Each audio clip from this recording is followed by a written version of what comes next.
crazy ex-girlfriend, don't be a lawyer type songs. So it's like, you were a lawyer. No, you weren't. Shut up.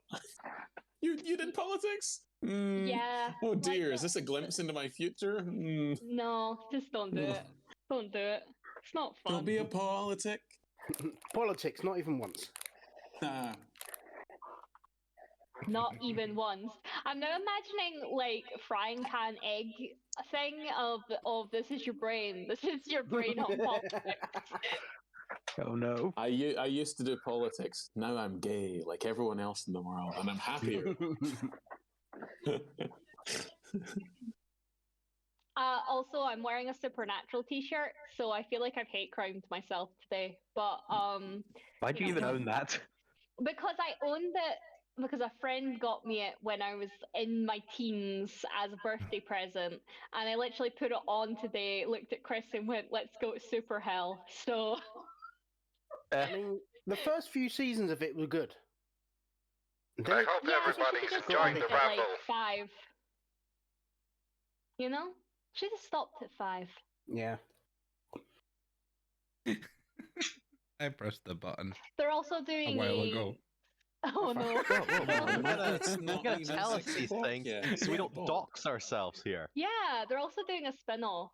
Yeah, technically that's illegal. I suddenly want to start talking about addresses. I wouldn't let it go that far. Oh, yes, I mean, I live on 123 Fake Street. Oh, really? I live at 124. Ah. I'm at I live 5. 420 Young Street.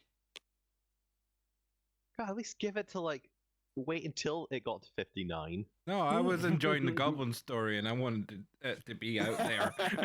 I just didn't get it. I just got back. I haven't even started yet. I can't believe that the stream starts with just me being like, "Oh yeah, I failed out of uni. Let's go to Super Hell." Jesus Christ.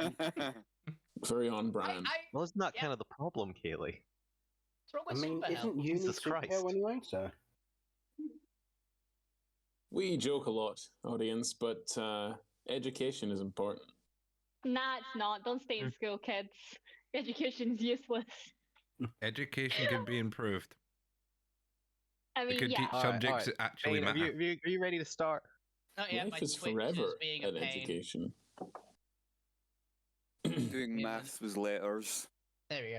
My Twitter decided, you know what? You're already signed in. You're not allowed to sign in. The fuck?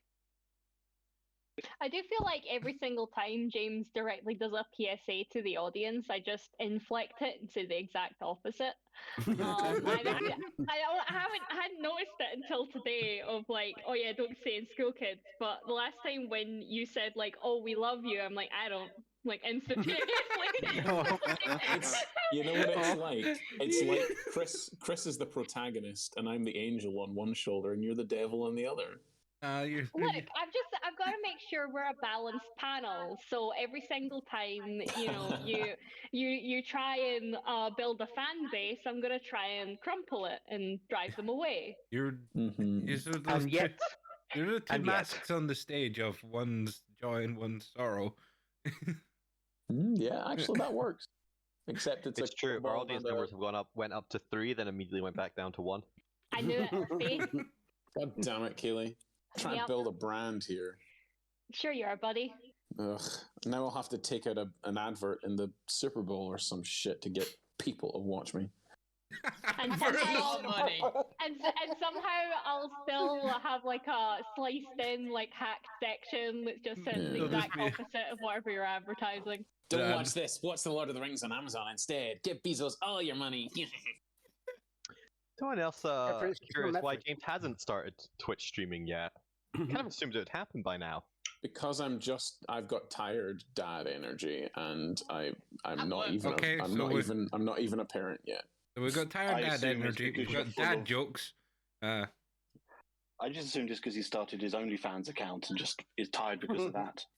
LARP, I'm technically a dad. I'm not a dad in real life. Fake dad. Look, it's a LARP isn't real life.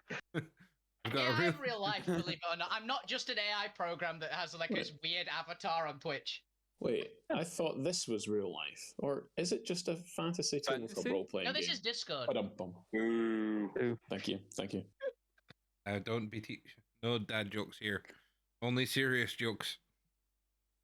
Nah. You can't be serious. I liked Sirius. I preferred Professor Lupin though. Yeah, same here. Exactly. Yeah, you get me, Wolfie. I got that. I knew exactly where that was going. I mean, you named yourself after the guy. I would have said it, but I was eating. Shall we? Oh no, we're still waiting for Bane.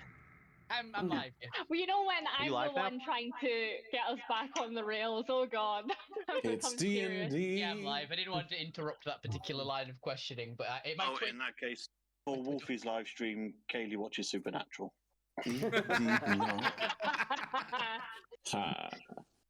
Apparently, Twitch does not update live because you're offline to me, which is weird.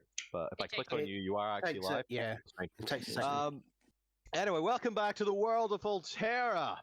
Episode 13, A Trail of Arcanite. Previously, our adventurers had finally managed to leave the settlement of Salvage and begin their journey south to the fire giant outpost of Ironcore. However, along their ways, they stopped to make an investigation of the ship crash site, in which the Void Arcanite propellers were initially stolen, at least if you believe the tale of the dwarfs. And having found some large footprints of some form of either humanoid or giant kin folk that the party was unable to determine a specific subspecies, you followed them south to another kind of chamber within the stone Titan walls of Titan Guts, in which you discovered several deceased Swamp Raider corpses that we were beginning to investigate, as well as a strange, very strong and sturdy yet light material of this kind of porous maroon, or more like dried blood colored rock that the party discovered is quite actually difficult to kind of chip off, but with a bit of kind of determination and time, you do eventually manage to and discover that it is kind of light. And from Dr. Zormir's kind of determination of the material, it seems to have similar properties to mithril, but is made of stone instead of metal. Reminds me, actually, you guys disconnected. What happened when Alvina bit the rock? Because she actually successfully bit the rock. She got a 29. Well, you bit into incredibly strong and light stone, so what you can imagine from biting into it, your teeth hurt, your gums hurt, everything hurts. Okay. Because you bit Successful rock. is a relative term. You successfully bit the rock. Yeah. Dentist wouldn't call it successful. Yeah. It's fine. But yes, this is episode 13, A Trail of Arcanite. Let's do a quick name check, and then I will go over kind of what got eclipsed last session when the internet died and we had to stop before the final paragraph. We'll do a quick name to voice. Wolfie, why don't you start us off? Howdy, I'm Wolfie Bane. I'm one of the two people streaming, and I'm playing Alvina Alanor, the party's one of the main menaces of the party, and definitely the main kleptomaniac. Mm-hmm. The main kleptomaniac? And the future big bad, let's not forget that. Zormir. I'm the current big bad. Damn it, that's true. Hi. I'm Bob. I'm playing Dr. Zormir. I am the person trying to wrangle this herd in a bit, but also probably not scot-free himself. The artificer with the big gun. Wow. The region map. Now you got little icons for each of the various maps you can explore through on your way to Junior. It's really cool, actually. I like that. It's terrifying that they look like the eyes of Excalibur from Soul Eater, if anyone's seen that anime. Yes. But oh yeah. You see what I mean? I want them reminiscent of video game overworld maps, and I couldn't decide on exactly what kind of circle to use, so eventually I just had to settle for this one. Honestly, the one I might send you one if I can find a picture later, because the Battleforge ones, or Scales Reborn, it's called now, would be perfect for this map. Oh yeah, go for it. If I can find an you. Hi, I'm Ben. I'm playing Fuck You, the Immortal Goblin, who is not a T-Rex at the moment. It's not T-Rex at the moment. Give Just him wait. a minute. Gwent. I'm TR, play Gwent, and I have a car, and I do not want you kids to mess it up. And we'll see the new mini for the car in a moment, courtesy of the point. But before that, Lou Grimm. Hi, I'm Neil. I'm Lou Grimm, Tiefling Warlock turning sorcerer. Reformed. Yeah, Reform cultist gas. It's okay. reforming. Gotta get out of Assassin. these cults somehow. I'm Assassin. I'm a little squidball little shit, and I've already ruined Gwent's interior and continue to plan to ruin the rest of Gwent's car. To the point. Oh. I legit thought you was going to say, hi, I'm Assassin and I'm a little shit.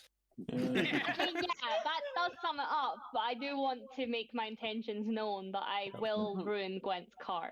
The professor.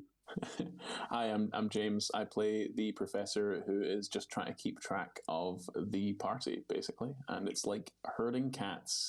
You're making friends with the cactua. Don't forget that. I did. I forgot about that. Last week I made friends with some plants. It was very fun. It was a very fun set. Integrated with the natives, and the natives are plants. It was very cool. They didn't kill me immediately, which I don't have high charisma, so it's better than I expected. You don't have high charisma, but they don't have high intelligence, so you're fine. No. Who is this person? Who is this plant? Probably do that in between sessions. And finally, the point. Hi there, I'm Ali, and I'm playing the Point, dwarven rock star who's hanging around with these guys for some reason. Present music, we haven't figured out. Oh, yeah. Everyone needs and a I'm Chris cheerleader. McKenzie. I will be your DM for today in this chaotic adventure through the altered Shatsphere, an alternative reality in which the gods never won the Prime War. Everyone else heard the altered chat. Yes. Hey, good, it wasn't just me. I thought it was intentional. I actually thought it was intentional. Yes. No, Kaylee made up the nickname and Chris it's stuck. accidentally said Altered Shatsphere once, and I have been calling it that since, and unfortunately I've ruined it. Oh, I'm so Yeah, sorry. It surprisingly flows better. Just a good A job. shattered all sphere. Okay, let's just. As you can see, you've arrived at the southern shades. As we switch back over to the Underneath the locale giant map, crack. Map eyeball. the map eyeball.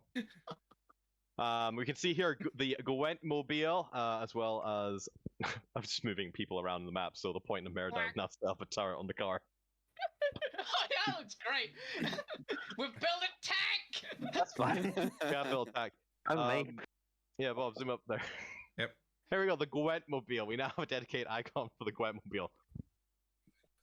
Beautiful, I love it. I'm surprised you Just didn't realised take we our spelt it. inspiration away there for that. I've just Oh, realized yeah. you spelled it the Quentmobile. Yeah, I did wonder why there was a queue there, but Quint We should mobile. there was a definitely. reason. I feel like we should definitely award the point with an extra inspiration for the session for the great icon. Well, that's Yeah, true. You I did bring Yeah. resources to the campaign. There you go. You got an additional destiny point for today. Nice. Yay, I'll try to remember that I have it. For those tuning in for the first time, destiny points are effectively just souped up inspiration points that allow the players to kind of twist destiny to their character's benefit. Each player starts with a minimum of 1 destiny point and can accrue them throughout the sessions up to a maximum of 3 by doing things that help flesh out other characters' backstories, make the DM break down into tiers, just have a really good roleplay scene. And the other character players are well and welcome to shout out like Kaylee just did there if they believe somebody else deserves something for bring a little bit extra to our fun and entertainment. Yeah. So does Kaylee get one Thank for you, the Kaylee. Shakespeare then? No. If anything, Chris gets one. Chris I deserves one feel- for All fuzzy taking roll that with on it. the chin. Chris is the master. Also, we Destiny. should specify that we want to make the DM cry with laughter, not with like. Not tears, not actually cry. Honestly, so long as it's good entertainment, I'll take either. I mean, that's fair. But If like, you can somehow make me break down weeping from like a really intense sad scene, I might give you 2 because that will be impressive. see, I was thinking like, Die again, okay. substitute teacher stress cry, like let's fucking break him cry. And I just want that. I thought I was Can we trying to not break the specify. DM? You I can like, break no. us. I No caused us psychological to damage, walk out of the class and not come back before. I'm not going to do Emotion or damage? Yeah, no psychological damage, please. Anyway, there All were right. footsteps approaching us from the northeast. Yes, briefly, when we ended last session, the players were investigating the scene. I'll get into the details of the corpses a little bit, which you would have time to investigate. However, as you were investigating, there was a loud roaring sound as well as the blare of trumpets to the northeast. The professor, flying high into the air for a vantage view, spotted over there. some movement to the northeast coming down, but given the kind of angular of view, you need to kind of close in and risk potentially getting spotted yourself if you want to actually identify what was coming down the passages. But they are a good 10-20 minutes away, so it's nothing pressing, but they are heading in your direction. All you know is that there is movement kind of between the crags and the high rises of the Titan Stone. Zormir and whoever else was investigating discovered that the corpses are swamp raiders that have massive either gashes along their chests or kind of holes plunged through them that have trace residue of void arcanite, similar to the rocks that kind of got buffed by the propellers. And it definitely seems like these swamp raiders were murdered, or at least killed, by the void arcanite propellers off your ship that were stolen. The archway into the stone, through the archway there is a wall with slits in the rock, only maybe kind of a few inches wide. They seem to be incredibly deep. They go beyond your, or maybe not beyond your dark vision, maybe 10 feet into the rock.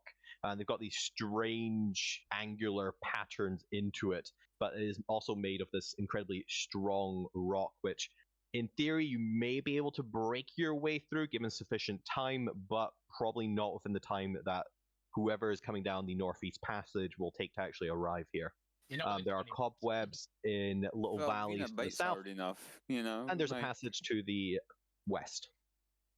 And I believe that's everything from last week. At the sound of the roar, the Hydras go a little bit into a frenzy. Not enough to lose control, but they definitely seem to be reacting to the massive roar. If anyone has proficiency with nature, animal handling, I will allow you to make a check to determine if you can identify the source of the roar. With Alvina's just backstory, can I make a roll? I have proficiency. With and your more importantly, it's from this world. It's not you. You're pretty confident it's not a dragon. Okay, if that's what you mean. That's what I was curious about. Was the main one. So I've proficiency with nature. Then go ahead and give me you know then. But while they're doing that, what would the party like to do? Oh man, come on, Chrome. Alvina was literally when you guys disconnected. Alvina was making a run up to just jump. That's just a pillar of rock in the center of the lake. Oh, is it raised? Yes. Never mind then. I thought it was a little island. You can take a run and try to jump on top of it. How tall is it? To the side of it. I believe it's 60 feet tall, along with the rest of the kind of clip brow. The brow is 60 feet raised rock. Yeah, I can't make a 60-foot vertical jump as well as a 25-foot distance. I can't do that. But Assassin, you recognize the roar, particularly because it's similar in kind of structure and pitch to Susie and Gregor. That is the roar of a Hydra, particularly given how deep it is, a much bigger Hydra than Susie and Gregor. You also hear maybe a little bit of echoing to the roar itself, suggesting that there are multiple heads. Yeah. We don't want to stick about. Having heard the Susie and Gregor roar, would it make sense that these things are of the same subspecies? Because I'm aware that there are more than one subspecies of Hydra. There are like the iron scale Hydras that vomit acid. You have proficiency with nature. I don't, but I do. Then unfortunately, it's not your area of expertise. Damn, that's fair. And these are acid swamp hydras. No, I mean abominations rather than aberrations. Monstrosity. Okay, cool. Good to know. Yeah, no, I was just wondering. Thank you. Actually, gotta get Susie's character sheet up so I can remember exactly what she does. Investigate. In here. The doorway? Yep. I want to see if there's anything etchings. Are you fine wading through the oil? Remember, it's about 2-3 feet up, depending on kind of how deep into the lake you're getting. Tell me you're tall enough. Oh, yeah, tall enough. It's just, you'd get oil covered the kind of bottom of your armor. Yeah, the armor's like adhered to me quite tight anyway, because. Yeah, but that won't stop it being lit on fire. Yeah, he's like, you're in a. That's called being in a pressure cooker. We're not going to be playing with fire, so it's fine. I'm just saying. Heat metal can be done via other ways than the spell. Yeah. But yeah, it's fine if you wade through the oil and get to the stone archway with what appears to be some form of giant head protruding from the top of the archway, and you kind of look through it into the back wall with the little angular slits in it. Go ahead and give me an investigation check. What kind of creature is the head, by the way? Don't remember if I actually told you or if any of you made a check to determine it. It looks to be some form of giant or humanoid. Go ahead and I need probably another nature check. Wouldn't really be religious or anything. Well, nobody in particular. It'd be a nature check to at least see if you can kind of recognize it. Nice. Ooh. Nat 20 for an 18. Oh boy. Just you. Oh man. Interesting. And you're from Fantasia, aren't you, originally? Okay, you have seen giants like this.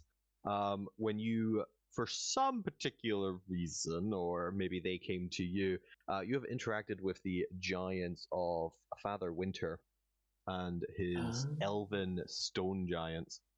This is a stone giant face carved into kind of out of the stone itself on the archway above the door. Okay. Cool. Giant face.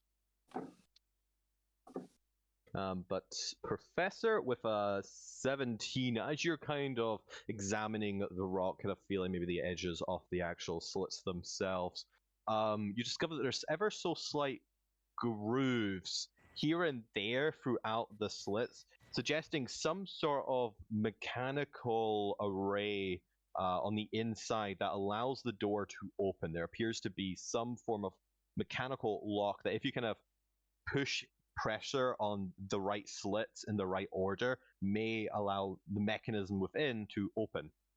You also, with a 17, recognize a trace kind of scratch of void Arcanite on the actual kind of doorway where it looks like it's kind of butted against it on the way in. This definitely looks to be the direction that whoever stole your void Arcanite propellers took.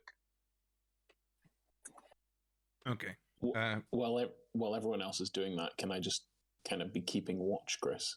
And as I assume you do that by default. I would shout out. I think this is where our void Arcanite propellers have went. Excellent. Now get us inside. They are approaching at a speed of... Well, I cannot see them, so I cannot gauge their speed. Let's say they're 15 minutes out. I would say they are 15 minutes out. I can go and check them out if you wish. I can fly.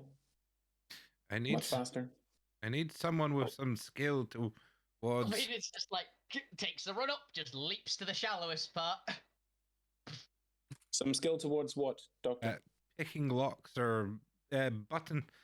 We need to figure out the sequence to open the door. I need someone with some brain power here. I throw a crowbar down. That is I'm about to say, it's like, are there any grooves? And Alvina's already pulling out her crowbar. Whoa. Are just wide enough to get a crowbar. I have a crowbar as well. I don't need... So do I. Oh, we all have crowbars. Cool, we've got 2 crowbars then. Actually, I've got 2. We've got 5 crowbars in a party this size. Alvina's got I also have a crowbar. I probably also have a crowbar. 7 crowbars. I like the idea that Dr. Zoru is just be like, we need to unlock this door, and just turns around and the whole party is holding out a crowbar. Come on, guys, come on, everyone, let's all. Actually, it's like that. It's like that 70s show scene when someone, where the mum asks for a lighter and everyone just gives a lighter. More hands than there were people. Yeah. Everyone just points like every gun imaginable. None of the shirts match the shirts of the people that are actually there. Okay, so Albina's gonna go out of the water with the crowbar then. All right. As you place the crowbar between the crowd, are you just going to attempt to brute force your way through this door? Yeah, it's Albina. That's fair. Given your strength, not entirely impossible, especially if you get one or two other people to kind of help put pressure on it. But it is going to be a ridiculously high roll given the material the wall is made out of. It's effectively mithril. So go ahead and give me a strength check with advantage because you have the leverage. But probably. I thought crowbar was athletics. No, I don't think there's anything training wise here, and most door opening, like blunt forcing a door, tend to be strength checks. But I'm used to crowbars being athletics. I'm fine with strength. Because crowbars give advantage. That's the whole point. The point has wandered over to the edge of this oil and is just watching for now. 20s. I got 20. As you start really pushing that crowbar in with as much leverage as you can feel the rock underneath kind of ever so slightly chipping in as you kind of crunch the actual rock into itself. You're kind of going through the rock rather than moving the rock itself. It's a little bit more brittle to your strength. But given kind of enough time, maybe half an hour to an hour, you think you might be able to kind of push your way in with that strength. But you are pushing your way effectively through mithril right here. It is going to take you that half an hour with your current strength. Yeah, I could get through it, but it'll take a bit. How long? Do you need a hand over there? Half an hour? We do not have that amount of time. They will be here shortly. Do we have any explosives? Ooh. Wrong kind. I think I've got something. I've got the wrong kind. What? And the point takes off his jacket and starts wading over towards the door. No. Holding his jacket above his head to stop it going in the oil. I want to start randomly pressing the things to see if I can figure out the sequence before they actually come and destroy the mechanism. Or do you have arcane hacking? And you're just doing this at random? I'm gonna use my. You've only got a certain amount of attempts. Before you get locked out. I'm gonna use my fate to try and determine where I press the right buttons. I'm gonna use my twist. You look really carefully at it and see which ones have like fingerprint marks on it. Which ones have been worn down more than the others? I'm gonna see if I can see the maybe traces of void arcanite on the end of the. Try and figure out the pattern to press the buttons in the right sequence before they come and set the place on fire. As you look at it, given the kind of dark nature of the slits themselves, it's incredibly hard to see any traces of arcanite. It looks like whatever opened this had to kind of move their fingers deeply into the crevices to get to the kind of pressure points. And unfortunately, there's no way to kind of see the arcanite naturally from the outside. You need to use some form of detect magic to kind of see the glow of it to guide you. So your options are effectively either use detect magic to see at least the kind of which pressure points and maybe be able to see some form of order. Still a long shot, but at least gives you a chance. Or I will let you attempt to just randomly press them by fate, but that is going to require a nat 20 on a fate die to open that damn door. Does it show how many digits are in the code, or is it just? I have detect magic. There appears to be 20 roughly pressure points. Are there any identifying features apart from the pressure points? I do have detect magic. Like symbols, like a shift key to writing, make the capitals. whatever. No, unfortunately, nobody has left the password on the door. Perhaps there may be a clue on the bodies. They may have worked out part of the stratagem. I call down from Mir. Go ahead and give me a fate roll. I just realised something. And because I did, I'll be honest. I'm just going to step away from the door by about that much. Out of like. Voight is just standing next to Zormir. Out of spinning blade range. Sensible. Mhm. I'm just Sorry, Zomir. casting the water You're able. walk as a ritual, just in case we're still here in 10 minutes' time. Yep. With your Arcana, you're able to, and your Detect Magic, you're able to not only see the slight glow of the arcane kind of dust particles in the actual slots, the kind of trace residue left by an individual kind of wielding a giant propeller of Void Arcanite. You're also able to give a rough idea of kind of how long the particles have been there with your Arcana check. There looks to be maybe 2 or 3 orders that it might be. At least it's narrowed it down from the over 20 possible combinations. But there's a couple kind of spots here and there where it looks like either they were done incredibly quickly close together, or some element of the kind of natural world around it has kind of made it really difficult to see the slight variations in the glow of the particles, to the point where it's indistinguishable which order they were done in. But I will narrow it down to 3 possible combinations for you. Okay. Would you like to risk one at random? I will risk one with my fate die at random. Oh, God, man. All right. This is obviously going to be a 1 in 3 chance. But before you do so, let's do a quick check of the party, see who else wants to do what. Alvina, what are you up to? Alvina's just had the thought of, I'm going to stand over there, and she is just, I'm assuming the time that Zomir is taking for this, Alvina has to just move, essentially. Yep, that's fine. And she gets to slide Zomir, down there, you're the one doing all this. Fuck you. Fuck you is just sat on the edge of the oil lake and splashing his feet. That's fair. Just making his feet really, really oil. Really, really oily. Gwen, it looks like you've backed up your car. I've backed up the car so it's not visible, and I'm just casting Water Walk on everybody, but as a ritual. So we may have 10 minutes, we may not, but just in case. That's fair. They do appear to be 10 minutes away now. Lou Grimm, what would you like to do? Or are you up to anything? I'm gonna wait and see how successful Zormir is, and if he's not, I'm gonna attempt to open it. You can see partly down that corridor before the corridor kind of twists and turns out of line of sight. But you will have the first one able to see anything, as well as the professor. Assassin, would you like to do anything, or are you up to anything before we attest the door? Having heard the roar, having Zormir being like, I'm just gonna try some buttons. I'm just gonna walk over to Alvina and just like hop into the bag and just like get comfy, because I'm like, yeah, this is gonna end badly, and I can't tell if I want to be around for it or not yet. That's fair.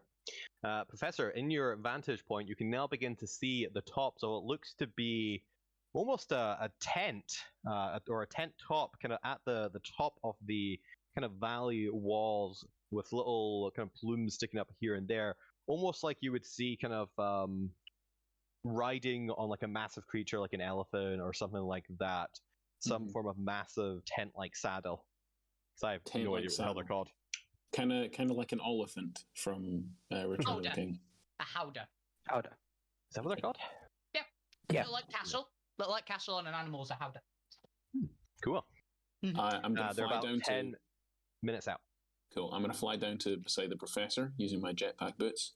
You are the professor. They approach the doctor. He is also a professor. Dr. Zormir is also a professor. Don't set the oil on fire or we're dead. It's fine. They don't create heat. We are running out of time. I would like to first off look and see if I can see any way through the door, even if it's like the tiniest little crack. There's a crack now. There are slits in it.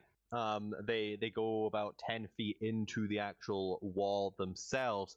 You can't see anything on the end of the slit. No, I just need to know if there's a slit through which like a gas could escape. It's a blade. I mean, in it is a porous rock. Saying, they're going to do gaseous form, aren't you? Shush. Yeah, for the sake of gaseous form, there is a porous rock, so I'm gonna go with yes. I mean, It does appear like you could go through the pores themselves, and if there is an opening on the other side, you may be able to find it. But I don't know if there is. I mean, can I use my you cannot see any confirmation that there is an opening or anything beyond. It's just a door into a wall. For all you know, it could just be a door into a wall. Could just be a door into a nothing. It's a toilet, actually. Could be a door into nothing. You could be attempting to activate a portal. You could be doing who knows what. It's too risky, and the professor's intelligent. So they're going to instead fly over, and because they're, above average strength, they're going to start moving the bodies that are in the lake to the shore, so that I can begin searching them, essentially, myself and anyone else who wants to, because they might have clues on them. These are swamp raiders. Yeah. That at this point, the point will sigh and go. I was going to let Zormir have a go with this, but if it's an essence of time, and I'll just cast Password on the door through his layer of building, aka Merida. So if it is a door, there is now a 5 foot by 8 foot by 20 foot passageway into there. Yeah. Yep, Password is one of the options, as well as an also accepted knock. Knock would have worked. Oh, god damn it. Oh, shit. I should have used knock. God damn it. You have knock this whole time? I was literally like, evidently no. Of course I have knock. It's Junkrat. He has knock. It's not that. It's just a regular mechanical door. I just assumed you weren't using it because of the big bang that happens. Oh, man. Fuck.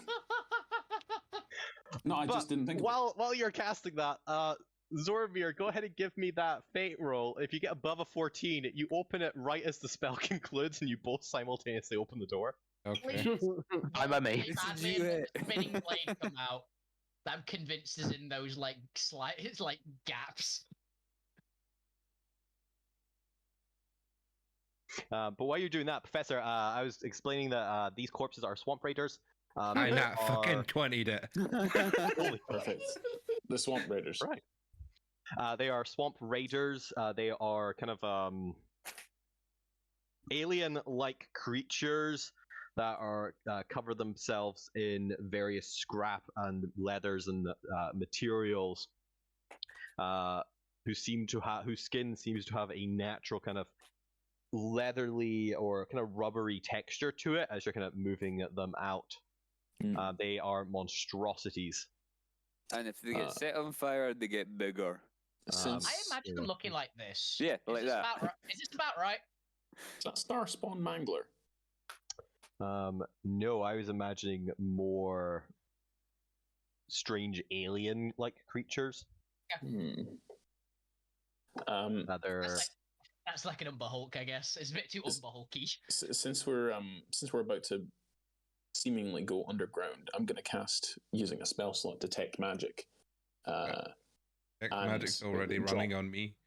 Yeah, but you're focused on a door, and drop my fly and go through their pockets and see if there's anything of value, anything like a scroll maybe that might have directions or something on it, or even a diary.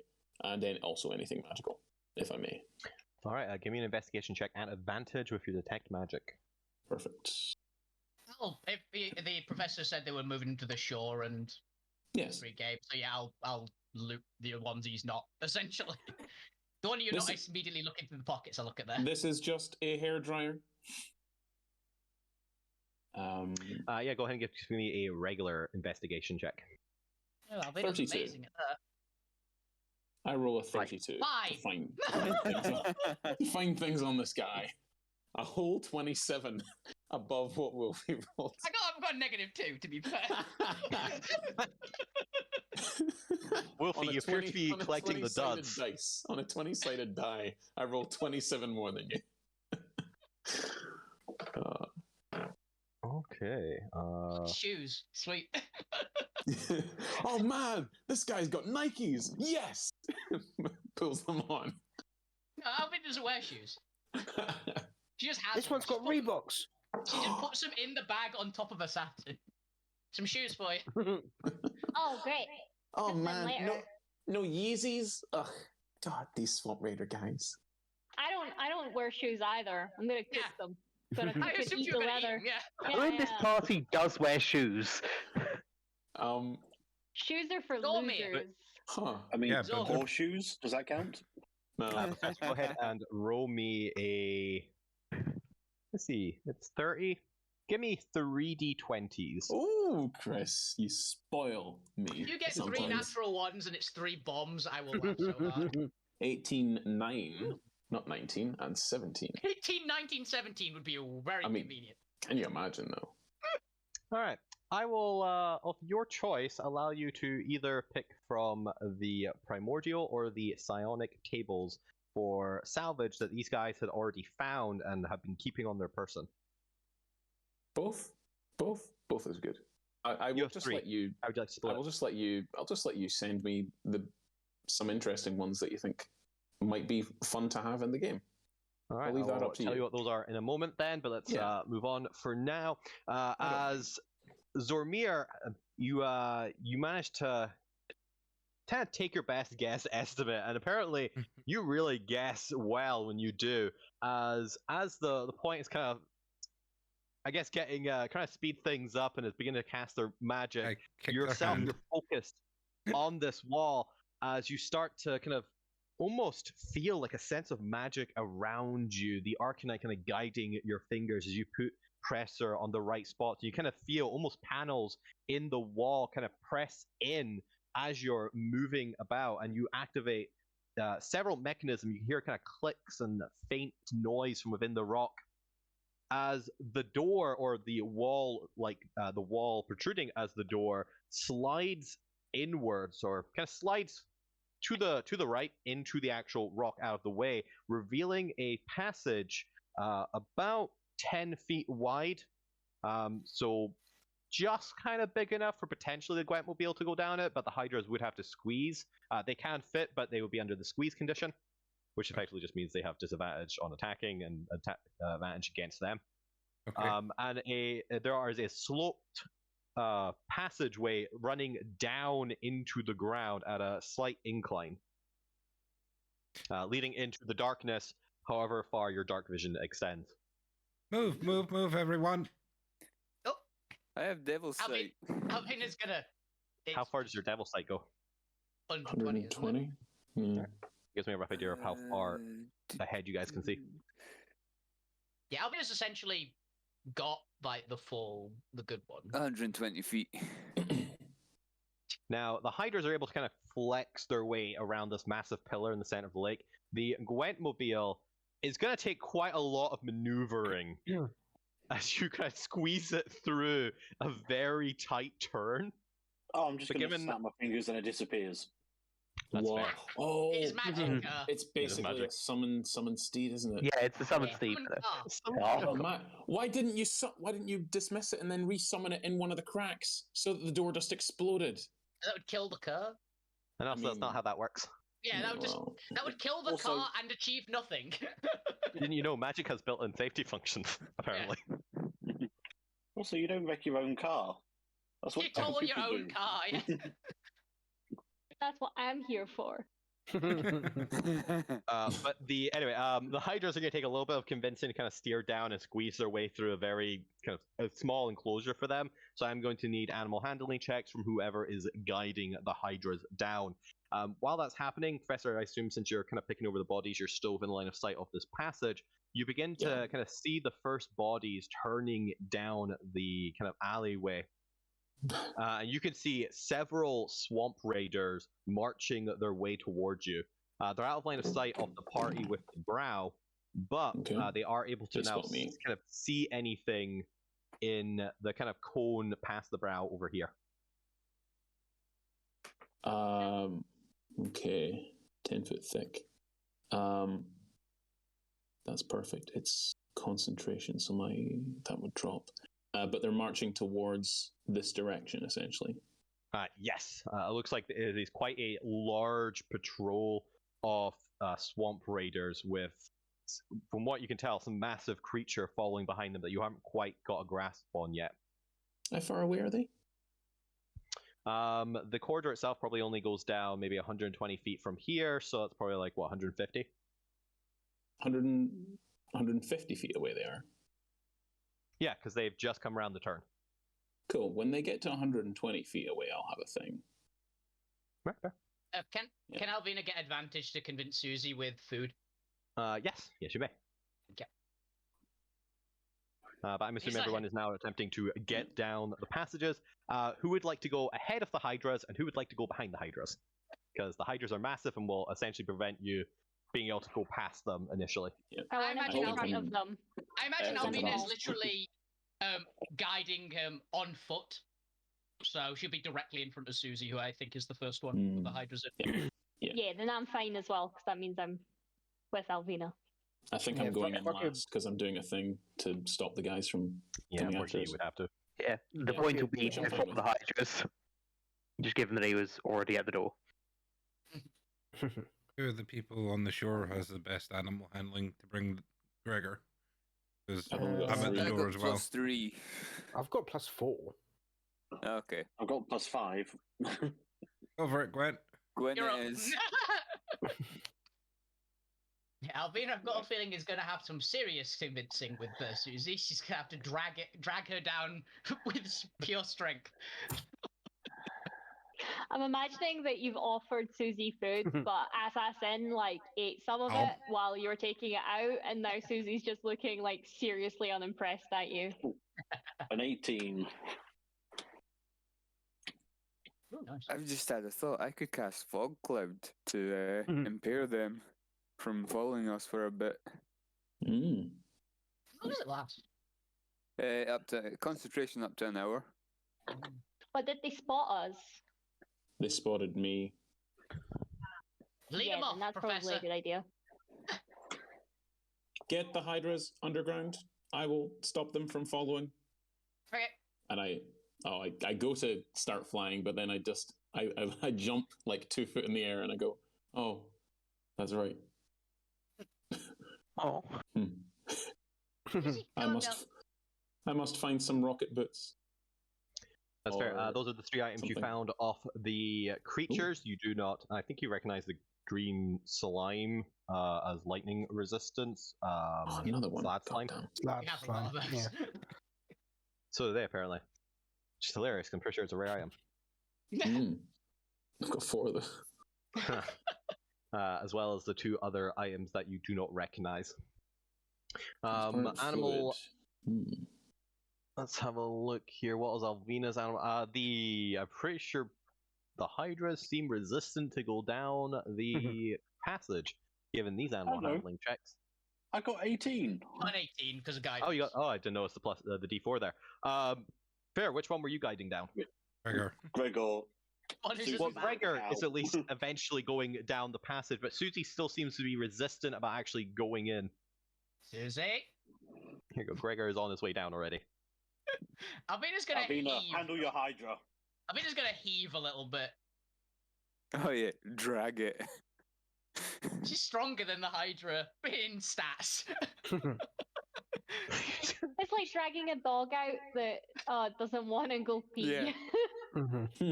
You're It's raining coming. out there. Just gently tugging on the leash and being like, "Come on, buddy, you know you have to go." It's the dog looking up like, "No, please don't. buddy. No, I don't want to go." You're gonna watch me go, aren't you? It's demeaning. Yeah, well, stop shitting in my house. Actually, if a dog stares at you while it's shitting, it means it trusts you. Thank you, Ben. It's like if a cat closes. It's like if a cat closes both its eyes in front of you. Yeah. They actually trust you. Oh. Oh, is that why they do those really long little blinks at you? Yeah. Yeah, that means they hate you. That's so funny, but really adorable at the same time. Of they look so cute, but it just means they fucking hate you. Pretty much. Oh. It's demeaning. Stop scratching my ears. Yeah, can I make an athletics check to at least tug, come on? Yes, but it will put them into a grumpy mood, as you can imagine. And we'll make we'll have disadvantage on any future animal handlings check for the next period. But yes, you may attempt to. Go ahead and give me an athletics check. Wish cam motion's nice. As you just start pushing this Hydra into a doorway down a very tight slope. Light some firecrackers and throw them on the ground. Imagine there's like grooves in the dirt beneath it. It's just like dog, like a dog being physically dragged. There's just grooves, but it's in solid rock, and he's just being dragged. Can you? Is this going to be like one of those cows can't go upstairs situations where we get the hydras down there and we can't get them back up? Oh man. We'll just have to drag them back up again. Get Alvina to drag them all back up again. Yeah, Alvina is going to give, as soon as she starts properly coming down, she's going to start giving her like food. Like, she's going to wipe off whatever Assassin was eating and find some different things to try to appease her a bit. All right. Let's get rid of the corpses here. Whatever Hydra treats look like. So in the 6 seconds, Alvina's essentially just dragged a Hydra underground. The oncoming army have probably run forward at least 30 feet. Is that right? Yes. Cool. Then from my vantage point, can I very tough from Avatar sort of twist my boot into the ground and just sort of begin to raise my hands up, and the rest of you notice that all the water and oil and that lake essentially that's behind us is beginning to just sort of rise up and head towards my direction and swirl around me, Avatar style, as I chuck it down that passageway. Katara. That entire lake.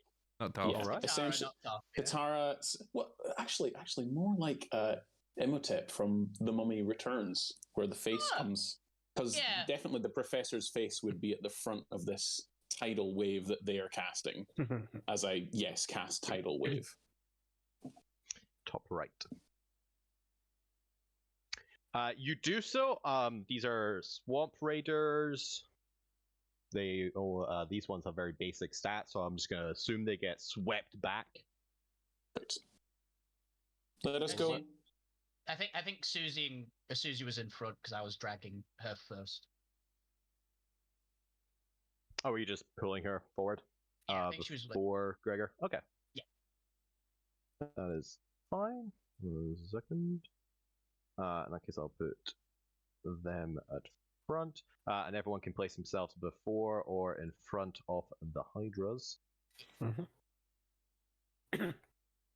Professor and Drax come in last.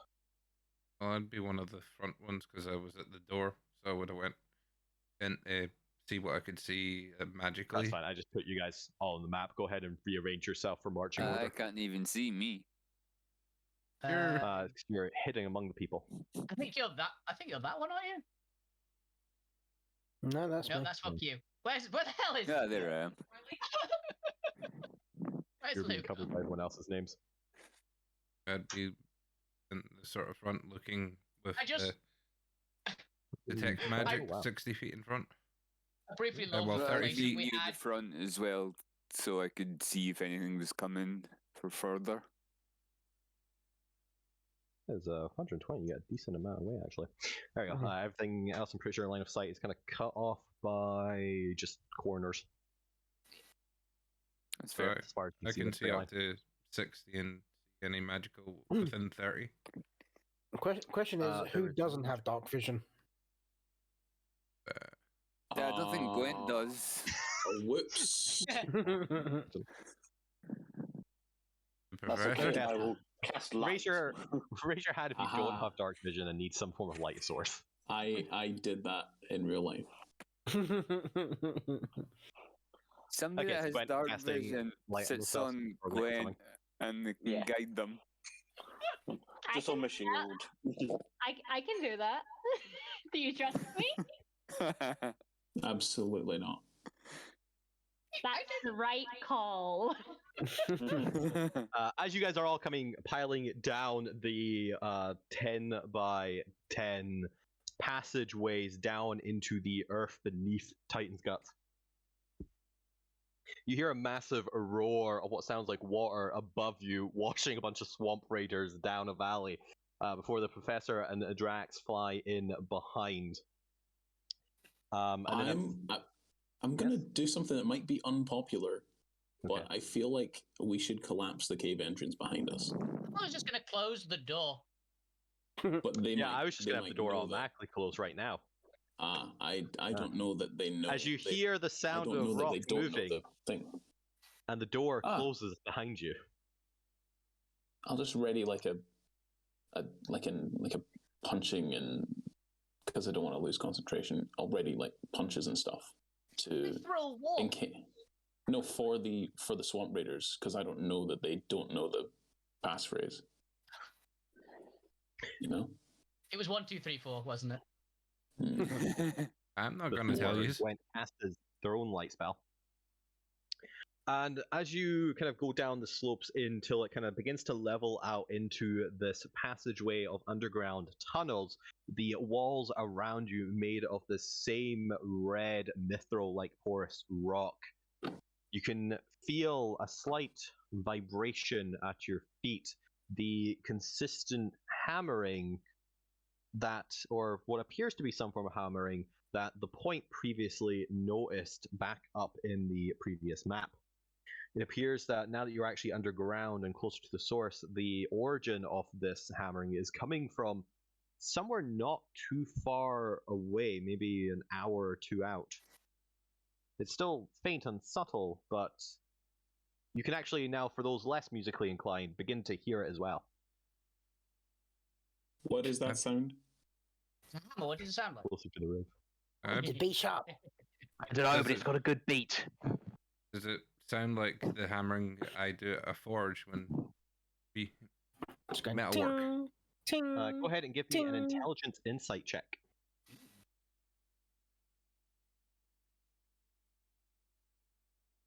And while you're doing that, I'm going to take a quick 5 seconds pause there.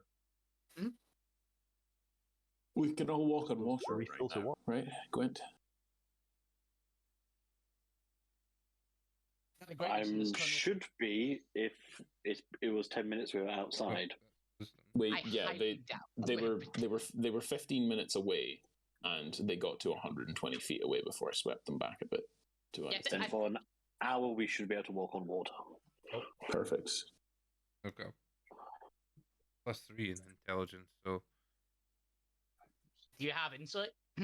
And I've got proficiency and like. No, it's +7 basically.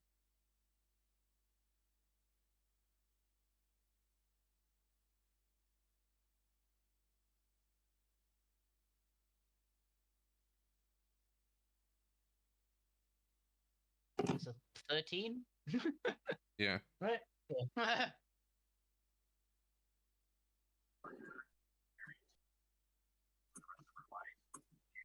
Maybe. It might be. It might be enough. 13 is not a terrible roll. Yeah, and I mean. We'll find out. Proficiency in smithing tools and stuff like that. So. Yeah. There's a chance. It's not an awful chance. It's not a great chance, but it's not an awful chance.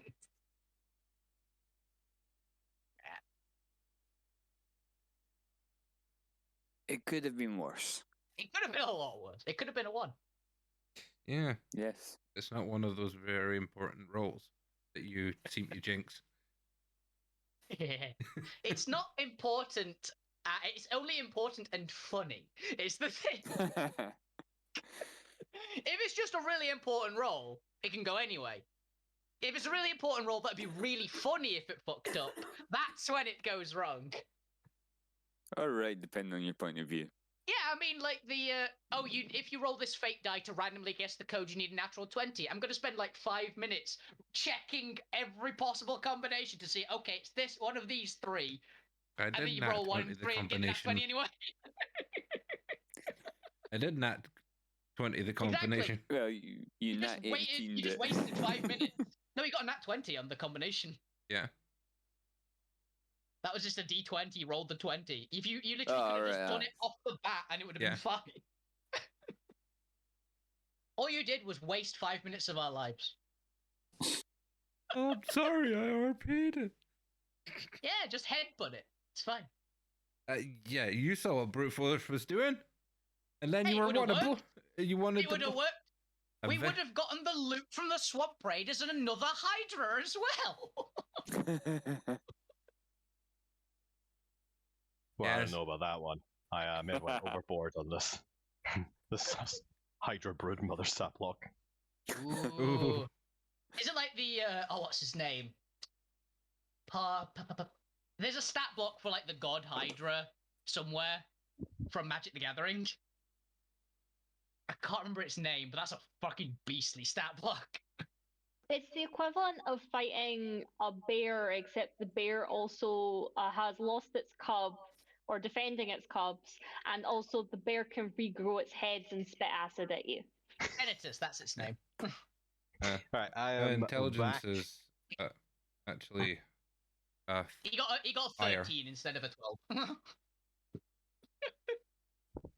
There. Is everyone else back?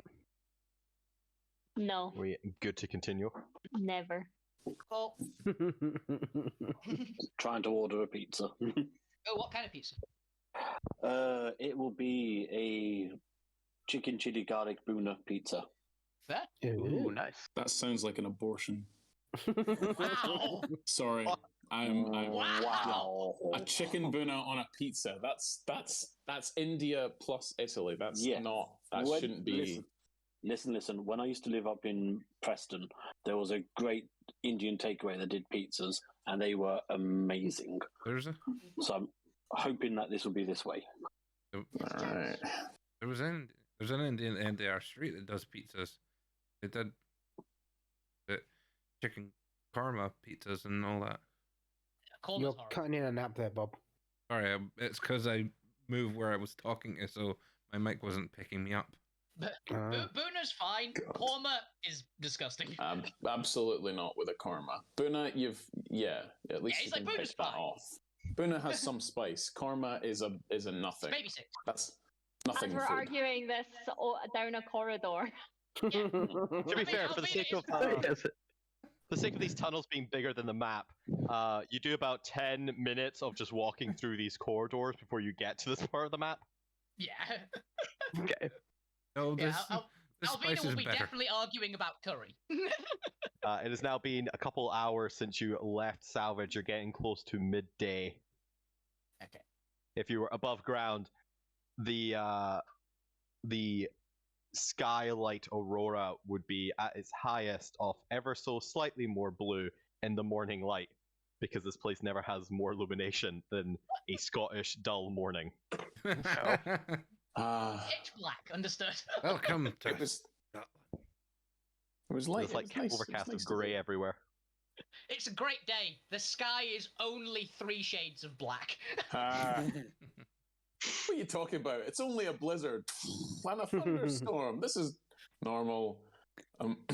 Just get your big coat. Lightning smashed the telephone pole by my house. It's a sunny day in England here. Destination. Is that a dog flying past in the wind? As you guys are heading through the tunnel, having casual talk, your voices echo off the wall. The light from Gwent's illumination spell kind of flickering, casting shadows everywhere here and there as you kind of pass it. And because I assume Gwent isn't at the forefront of this merry band.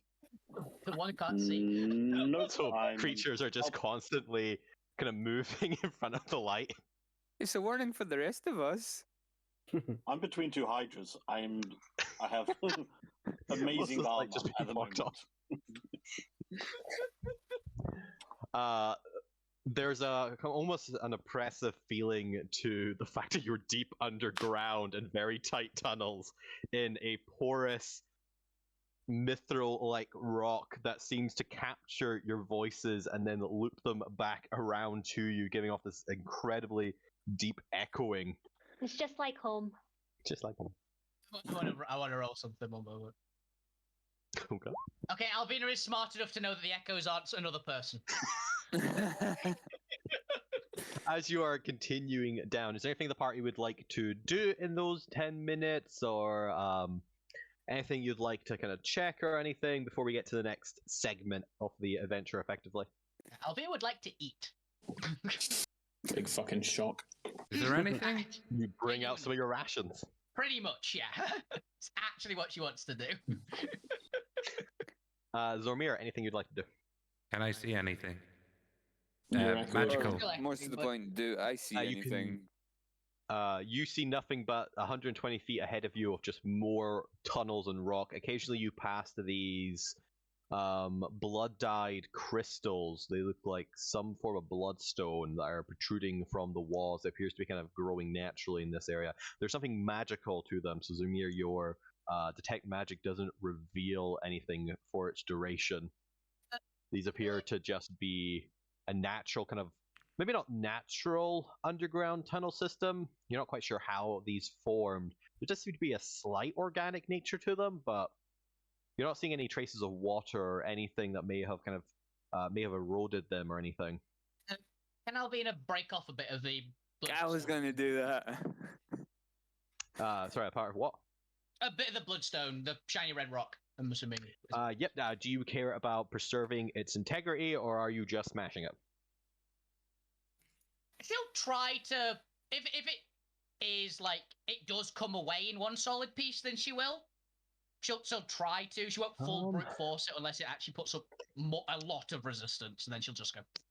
Yeah, I believe it's growing from the porous rock, so it probably isn't able to just come off. You definitely need to kind of chip it out, like you would if you were effectively mining crystals. So go ahead and give me a strength check. Actually, go ahead and give me an attack roll. Okay, I'll give you the attack roll for... Actually, I'll just use my normal sword because that is my standard attack roll. Yep. What are you doing? 27. You get actually quite a nice clean slice through a chunk of this crystal and manage to kind of get a good, solid, kind of two-hand-filled sized chunk of this crystal out of the actual wall. It has kind of it's got a slight black obsidian nature to it, but with a deep red hue throughout the center of it. Almost like it's kind of glassified blood itself. It's incredibly pretty in the right. Do you have any proficiency with jeweler's supplies? No. You did say I knew something about crystals, though. From Fantasia in general. They tend to use crystals as a form of bartering or currency just because they're pretty. Yeah. Yeah, go ahead and give me an insight check. Okay. I can get behind the Fantasia just trading via aesthetics. We love that for them. Yeah, they don't believe in materialism because they have that fey wild nature to them, and they have emerald leaves. Ooh. Yeah. They're literally, especially if they're from the Emerald Forest. How much is that? It's going to be this pretty. Given how kind of deep red and almost, it's kind of got like a sinister vibe to it, but almost that kind of hauntingly beautiful sinister vibe to it with the deep blood color. These would be worth a pretty penny, especially if you manage to actually get some jeweler's supplies or a kit to actually kind of properly cut them and smooth them. These could be worth easily 100 or the equivalent of 100 gold pieces per stone. They look very similar to kind of deep red agnates that you found in Fantasia. They appear to be some form of bloodstone. Nice. Yeah, large chunk of bloodstone I put in my bedroom. And to Zoma's question, it's like, looks pretty, I wanted it. Okay. It's a little echoey in here. May have the point kind of polish up so you can actually sell them. But to be fair, unless you want to stay here and start mining. Albina was like, hey, it's pretty, I'll have some of that. Crunch. This is mine now. That's all she was getting. Feels just like home. Just like home. Q, is there anything you'd like to do?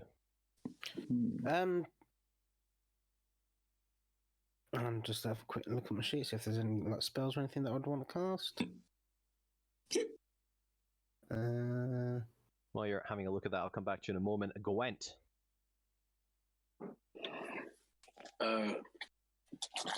I'm going to roll a stealth check to just nibble something in, as I'm hidden between the two hydras, just because I don't want anybody to see what it is. Yeah, okay. Yeah, I'm good. Nice. Blue Grim.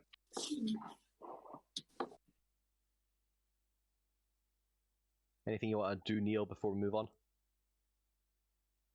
Oh, we'll never know. No. You also want some crystal? You said you were thinking about it. Yeah. Okay. You want to roll for it, or I'll be the These are entirely optional. You don't have to do anything. I'm just Take, checking in with players. Some of You the want some crystal. crystal? You said you wanted some. That's fine. That's great. Oh, I know what fuck he's doing. He's He's what would you like to do? Aggressively he's European. he's casting sending to Big Toe Oh, for and fuck's just sake. and just calling him a prick. He's a dickhead. I don't like him. Just don't love him. Or no, actually, he wouldn't be doing that. He'd be like, I can see you. I know what you're doing. Do you speak out sending telepathic, or do you actually have to say the words? You send a short. I'm just imagining you words. walking down this tunnel with your party and effectively the pitch black and the small amount of light that's constantly being shadowed against, just muttering to yourself, I see you. I think we figured out who's Smeagol and who's Gollum right now. I think this one's telepathic, but message you can. It does whisper. have vocal somatic material. Yeah, So vocal components. I would assume it is vocal. It's not mental. Yeah, because it's not designed to be a stealth spell. No. So there you go. Everybody just turns around and looks at fuck you. Yeah, it's just. I'll be I this. can see you. I know what you're doing. So yeah, we're I'm walking gonna along this tunnel. I mean, it's grinning. Definitely grinning. Can answer in a like. You just hear Big Joe on the other end be like, "Where the fuck are you, little shit?" Are you doing anything? Are you doing on. anything to disguise your voice, man, or is it just very clearly you? Oh, it's very clearly me. Okay. Haunting Plus, him. the creature hears the message in their mind, recognizes you as the sender if it knows you, and can answer in a like manner immediately. Right. Like I said, it's not designed to be a stealth spell. We get him just frothing. Cut back to the camp. He's on the John. It's like this is private time. God. No, he's. Oh. No, I mean, the echoes give me a head. Bob, the echoes give me a head. I'm just not permanently echoey. Assassinate. I just see a shrine of murder the goblin. There's rocks. There's cave shit. Is there anything in the cave other than rocks? Rocks and crystals. That's it. It's a pretty basic environment for now. Yeah, I don't. If I can't eat the rocks, I don't want them. That's fair. Professor. Yeah, could I be examining this psychedelic?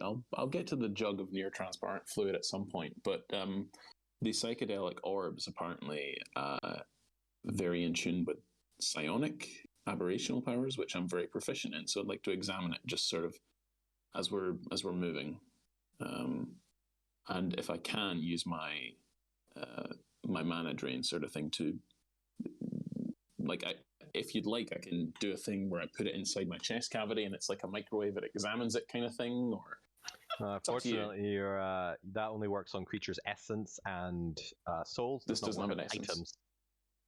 Okay. Not in that matter.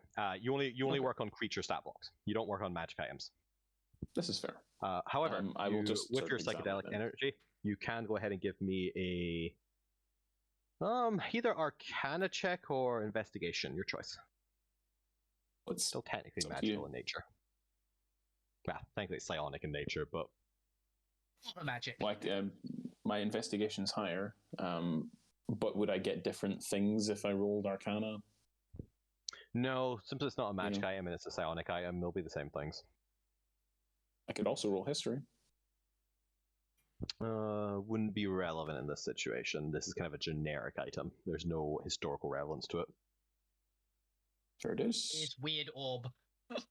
Weird orb. And it's very clearly from the Republic. Yeah, I'll give you an advantage on this. You've probably studied similar-esque items in your past. 36. All right, fair enough. It definitely looks to be a glass orb, but not solid glass. It looks like it's solid enough to kind of contain whatever energy on it, and if you accidentally kind of drop it maybe a short distance, it won't crack. But it does look like it's kind of designed to break on impact with any significant force. Okay. The energy inside it appears to just be raw, howling psychic energy, but there's also some form of kind of almost mind kind of blocking energy inside of it that you'd recognize as energy that tends to target the senses in the mind. So it looks to be a form of weapon used to impair a sense on kind of whenever the energy is exposed to the creature. Definitely looks to be a once-used item. Yeah. It looks like some form of maybe psychic bomb or something. That's the best you can tell from just seeing it and not experimenting with it. Yeah, I have written psychic bomb ? In my inventory. It's color sprayed. That was what I thought. Psychic grenade. grenade. I was thinking it was more like a maybe phantasmal killer or eye bite or something similar to that kind of power. But I don't know until I experiment out. Yep. Yeah, I look forward to it when I get to my lab. Yep. Which will be forever. The point, anything you want to do before we move on? No, the point's just vibing, enjoying being in tight tunnels again. The dwarf is in tunnel. Down He and is down somewhere. into the hole. Diggy diggy hole. The point is humming a traditional dwarvish song. For those people who don't know, the point from Steamforge, a dwarvish settlement that is built inside an active volcano, and the floor of which is utilized to channel the lava through the forges of Steamforge. The interior is hollowed out, and they have tiered levels rising up the interior. A city like that in one of my D&D games too. I loved it. It's a classic thing, isn't it? It's a good one. As you are all moving through the tunnel, maybe about 15, 20, maybe half an hour in, you begin to lose track of time unless you happen to have that one feat that lets you track it perfectly. Just from the darkness and the lack of overhang lighting or anything. You can still hear the periodic kind of vibrations rumbling through the porous rock, one maybe every kind of 5 minutes, very low rhythm, but then a second vibration kind of cuts through periodically, and you can feel as if kind of short vibrations kind of almost coming in a Doppler-like effect, as if something is moving through the walls, kind of tunneling or burrowing a short distance away. You get the sensation that there are creatures moving through these rocks, and with your previous experience with the Titan stomach worm creature, it's possible there might be more. Ooh. Nice. But with that, you come to your first kind of break in the actual corridors itself. As you kind of look left and right here, kind of moving forward, you can see that the tunnels kind of lead further in. Kind of move the party a little bit down, with Lugrim kind of catching first sight of all these things, the party kind of following behind. And Lou, as you're coming up to this split in the road, you catch a slightly deeper well of darkness to your left. It looks like there might be additional kind of tunnel straight down, or at least you can kind of see the opening of what looks to be a hole far off to your left. What would the party like to do? I say everybody, I can see some kind of hole down this corridor here. Is there water in it? I don't know. I can't see properly. Oh, let's go have a look then. Are you looking for a well for water or something? Not for water. Really? If it's water underground, there might be fish. No, if there is water underground, there may be another way out. And This also, was I can likely not the only way in. I can go swim. I've not been swimming in so long. I miss it. But I mostly care about which direction the party is continuing to travel, as the 3 corridors left, right, and forward are of equal size and appear to all be a main route, so to speak. Oh, so this isn't like an offshoot room. No, from what you can see until you go into the cavern, it appears to keep going. Oh, okay. I may have gotten rid of my bag of tricks, but I still have a familiar, Chris, and I would like to release them. So, if I may, to explore one way while we head another. All right. Obviously, it'll take some time because the map is effectively bigger than it appears. But yeah, if you're fine with letting them kind of go off ahead, I'll give you a little mini. You can move your creature around. No one else has seen my familiar yet, but it looks like a tiny little clockwork dragon, which those of you who have played or have watched or have you played in the epilogue campaign, the Dark Side Towers. It looks it's a little clockwork. Junkrat's pet dragon, yeah. But these guys don't know that any guy called Junkrat's. These characters. There's a little clockwork dragon you can move about. I've never known anything in my life. So question. Little clockwork dragon just suddenly flies past Alvina. You would hear me chanting very clearly, and then the sound of metal releasing as it flies off of my wrist, where it was previously a bracelet. Those with high passive perception kind of hear Abigail grumble under her voice. I don't know why he keeps making it take that horrid form. I like dragons. They're adorable. I don't think we can see eye to eye on that one, Alvina. I'm sorry, it's just they've done too much damage. It's fine. You haven't met the right one. Maybe. I give her a pat on the back. I honestly don't think I want to take the risk. Yeah, it's fine. I met a very nice one back home. The point will kind of rush up to the corner and peer around to watch the dragon at work. Yeah, Alvina literally dove for the dragon when it flew past her. By the way, but I'm assuming a 5 just missed. Guessing so. Probably. Do you have telepathic senses with the dragon, and are you able to receive information from it? Well, let's look up what Find Familiar does, because you can basically walk through it. Yeah, I can walk through it. Cool. I'll put my hand then on whoever's nearby me. Probably the back of a. It's Gregor. Yeah, back of Gregor. You're holding on to Gregor's tail. Yeah, just hold on to one of Drax's tentacles. Well, it's got a saddle, doesn't it? So I'll just hold on to one of the saddlebags. Susie has the saddle. Shit. Also, that saddle is kind of grazing against the ceiling right now. Yeah. Right. The clockwork dragon actually has to really kind of maneuver around the hydras to get in front. And actually, I'm gonna need the. Let's see. Don't make me the first time I summon it, Chris. It's mechanical, so it doesn't come off with a smell, I assume. However, it is still something kind of buzzing around his head, so I think maybe accidentally they might just squish it. Go ahead and give me a dexterity saving throw for your familiar. Would it be 2 for each? To see if they can avoid accidental hydra squishage. Oh, dude, don't do this. The hydras are squished into the cavern walls. You're going to have to get it past them somehow. Mm-hmm. Oh! Yeah, Junkrat. Beautiful. You little beauty. I do it for the other one. Fuck off, Wolfie.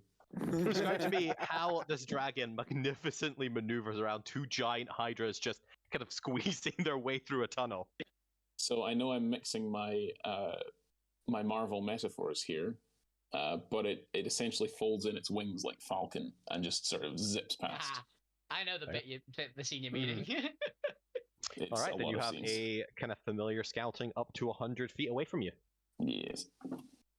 And since I assume that we're heading towards the well, because I had heard that, so I release it in the other direction.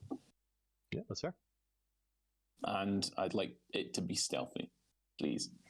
Yeah, go ahead and give me a stealth check, because this one might actually matter when I start doing the fate rolls. Let me just... I'll do that in the background, but I'm just looking up, because I essentially used a homunculus stat block. It's basically create homunculus. All right, so the party was planning on going left, it sounds like? Yeah, because there was something a bit different that way, so... Yep. Who would like to take the point? The point. The point, I guess. I mean, if we're going that way, then yeah. Yeah, Albina would be, but she's still leading Susie, so... Yeah, so somebody's going to have to steer the train of adventurers. Who is following the point? Lou, are you going with them? Yeah. Zormir, are you also going down? I'm just assuming by the nature of Fokyu and Assassin that they're staying back a little bit. Obviously. Wait to see if those three get He's eaten busy taunting Big Toe anyway. Yeah. Yeah, if I'm gonna get eaten... It takes like 6 seconds, guys. If I'm gonna get It's been eaten, like I'd half like an to hour. be the last one to get They only have so many sending spells. The point. Go ahead and roll me a d20. It's a straight d20, okay. A straight fate roll. I'm not going to call it, but I have a bad feeling. No, Hey, late. Okay, yeah, it's like it wasn't a nat 1, but it felt bad. Remember, you have those destiny points. Has yeah, to get the nat one. To get the natural one. as a plus, your You pet would- fall in the deep hole. As you approach, Let's see what happens for now. Like stuck in a well.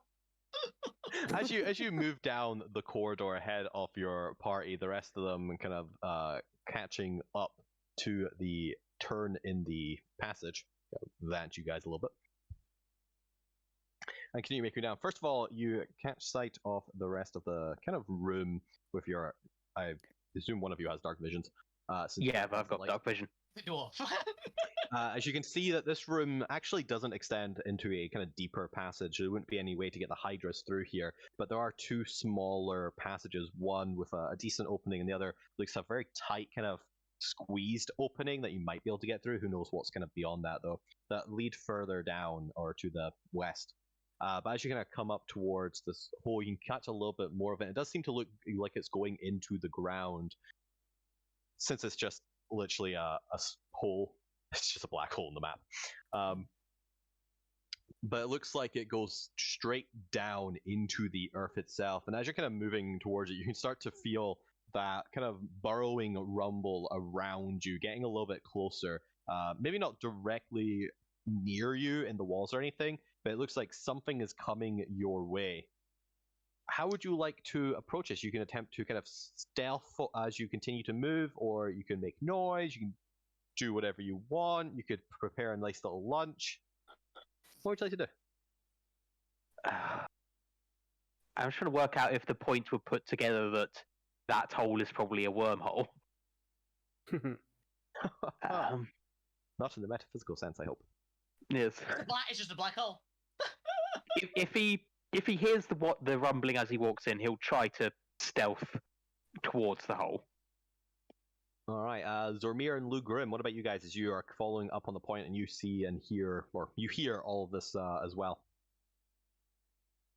I will try to do it stealthily, but if not, then fine. Either way, I would go up to the hole to see if I can see the bottom. Oh, you're continuing towards the hole and then continue moving your avatar closer to the hole. As I say, I attempt to do it stealthily. Yep. Go ahead and give me a stealth check as you move. Oh, well. I'm just imagining you as you move, you're accidentally strumming or something. He's just beatboxing. He's doing this. He's doing this. Yes, I'm still just enjoying those. I'm just humming. I'm humming along the traditional dwarvish songs, and I just get to the chorus. So it's go And I am a dwarf and I'm digging a hole. Oh my god, Lucrim's even worse. Zormir, that's why I as was you see your laughing. 2 allies moving towards the hole in the least stealthiest way possible, what would you like to do? Lou Please. just started humming because he found that song just so catchy. Contagious. So that's a really good song. Holy fuck. You saw nothing. Yeah. You saw nothing. I actually didn't see anything. I did. saw plenty. I saw a shape. I Really would getting like across the vibrational movements, building that atmosphere. I no, seeing how unstealthy they are, hearing the reverberations of the cave around them of their voices. I pulled my shield to the front of me, my sword in hand, and bash in front of them. Go, what the fuck are you doing? And are you attempting to be stealthy? No, I'm not. I'm forward? not stealth in the slightest. I've heard them making too much noise and run in front of them with the shield in front of me, going. Just sort of ready. That's good. Okay.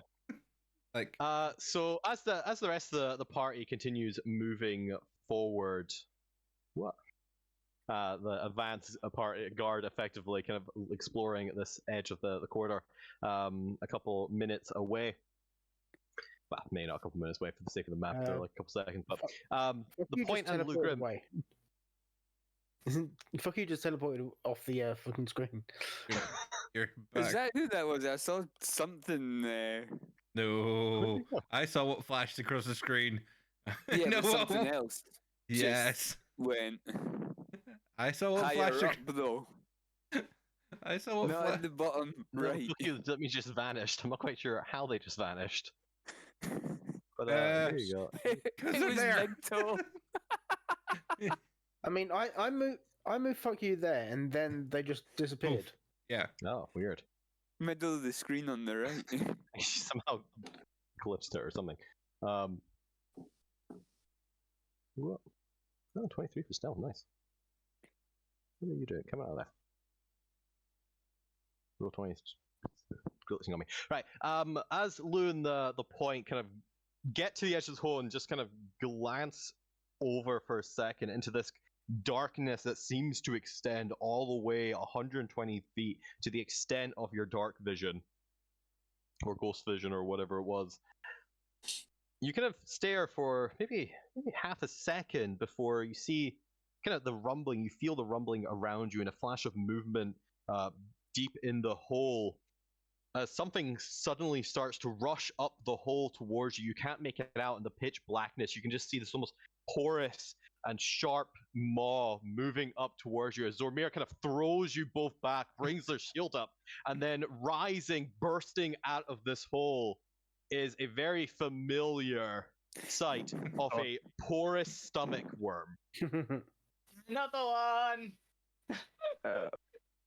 As it's time to roll initiative. Okay. I just And this realised. is- Wait 1 moment. I've got to check something. Oh, this is one that isn't injured as well. The other one was injured. It's not as big. Oh god. Fuck you. You're not surprised. Just for reference. Okay. I'm still getting that one though. I don't think any of You rolled that 1 plus 5.16. Everyone within 30 feet of me is not surprised. Unfortunately, Luke Grimm, the point and Zomira were that outside of 30 feet. Oh. It's alright. Well, good for the party. I think the party's the only one that could have So been I've got time surprised, to be as shocked. Lou and the point were directly staring at this thing, charged towards it. Oh. And Zormir intuitively knew something was about to happen. That Fuck is a you's 22. frozen in fear. 1 moment. I'll roll it again just so it's. I mean, it is a fuck 22. you wasn't really paying attention. He just saw people go down here and then started following. Fuck you's just following wherever the crowd goes. Let's roll with initiative. Yes, it Nice. Yeah, the point forgot that Wow. not all tunnels are nice tunnels. It does happen. Those bad tunnels. Ooh. Uh-oh. No, we still beat it. The point. We still beat it. Cutting words. Cutting words. The point. Cutting words, please. You can't cutting Don't words have in it. this shit roll. Not putting words initiative, yeah. Yes, you can. It's an ability check. No, it isn't. Chris? Oh, an initiative roll is an ability check. It's why Bard Jack of all trades works on it. Yes, I've had. It is an ability check, but it is not a skill check. Oh, okay. Oh.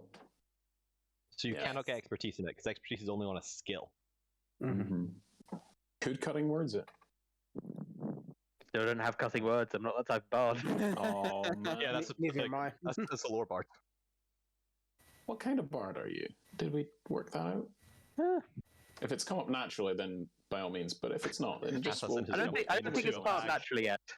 No, it has. You're the glamour bard, aren't you? No, the glamorous bard. I think people during the rock show. I thought. Technically, I'm only a level 2 bard. Okay. I don't have a subclass yet. Right. That'll. Yeah. Okay. But it will be glamour when I do get a subclass. The Black Star special. The Black Star special. Yeah, she's is that everyone on initiative? Can you all see your names? Yaha. Assassin has jumped into the bag and will be temporarily hiding. I thought she was already in the bag. So... Assassin is already in the bag. They decided that tunnels and rocks, nah, not my thing. Wake me up later. Wait to when we get to the pond, okay? Let's see, 1, 2, 3, 4. The worm doesn't eat you. Wake me up. Can't wake up. Missing someone? 1, 2, 3, 4, 5. Unit point.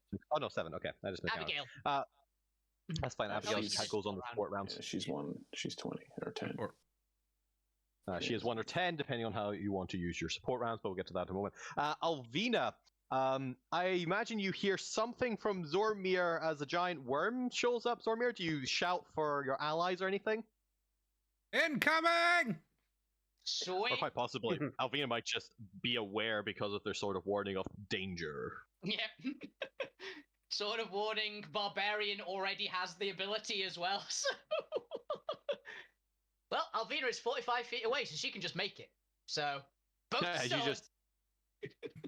you were ahead of Susie, so that's fine. You don't have to worry about kind of getting away. And you just start bolting down the corridor towards your party.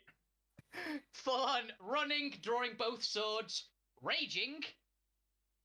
Sadly, I don't get my 3 attacks, but I'm going to attack twice with my new shiny weapon. Oh, damn, you get there without even dashing? Whoa. Yeah, I've got 45-foot movement. Ward Elf Barbarian! You just sense an enemy nearby and just, let's go. Let's do this! Enemy approaching. Alright, go for it. Make me an attack roll. Yeah. Let's see, you have... Natural 20 for a lot of damage. Jesus. A natural 20 off the bat. Hot damn. It was a different worm, but this worm still just had flashbacks as well. 51 points. 51. I've got Brutal Critical, which applies to all damage I deal. Oh, 51. Ow. How's the worm looking? It's not bloody. It's a It's a good chunk. You just see more importantly, gleeful describe to smile. me how you slash through this worm and actually poison sprays out on you and your allies. Well, Albina literally just I think goes, you're outside coming it. through. Huge swipe. Fortunately for a lot of you, Zormir could only push you back 5 feet, and it is a 10-foot splash zone. All right. Oh no, it's a 5-foot splash zone. Only Zormir and Alvina are affected. Yeah, she knew what she was getting into.